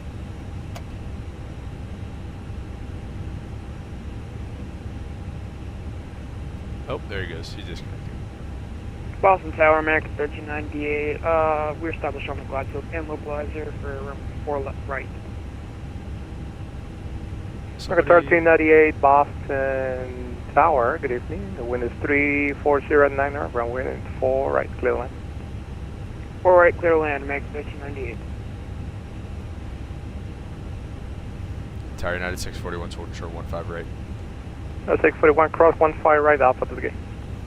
I cross 15 right, Alpha to the gate, United 641, have a good night.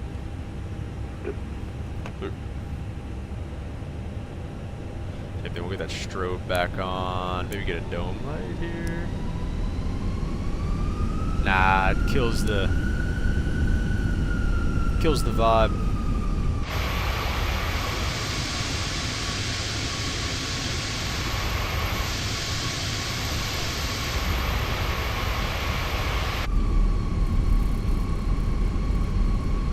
Alright, to the gates. What is the gates? I don't know. I'm gonna take whatever I can find here.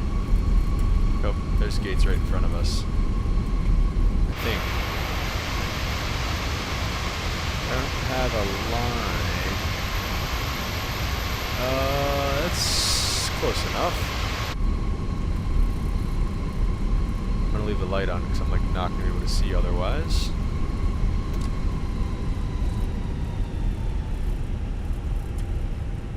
Alright. Alright. Set the parking brake. Maybe. And we're going to go ahead and kick the APU bleed on. Get some dome lights up in here. Strobe lights can officially come off. And we're going to kill engines numbers 1 and 2. Don't have Senior for Boston. Yeah, I know, dude. I don't have anything yet. This aircraft is Frequency Tower will be back in 1 minute. Oh, what do you got? Sorry, I missed some of those. It's easier to flare than the A320. They flared too late. I start to flare on 20, heavier I start at 30. Always do 35. Gates ahead of your November international get your British. Oh. Well, I mean, you know, we're basically, I mean, you know. Tower's back. No, we're not. Not at all. Alright, last flight of the night. We'll go ahead and turn the GPU on. Alright. That is going to do it for tonight, guys. Hope you all enjoyed. Thank you so much for watching. Look at those skies, man. Woo.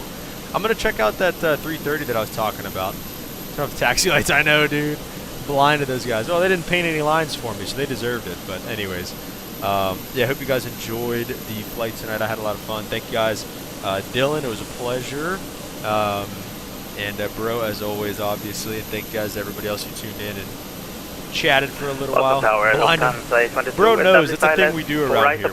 We blind ground cruise. So the day A22. But yeah, I'll definitely be streaming again Boston soon. Tower, good evening. The wind Hope is you guys 340 have a runway good rest 4 of your day, right, and I will catch you Clear to land, Lufthansa 22. next time. Peace.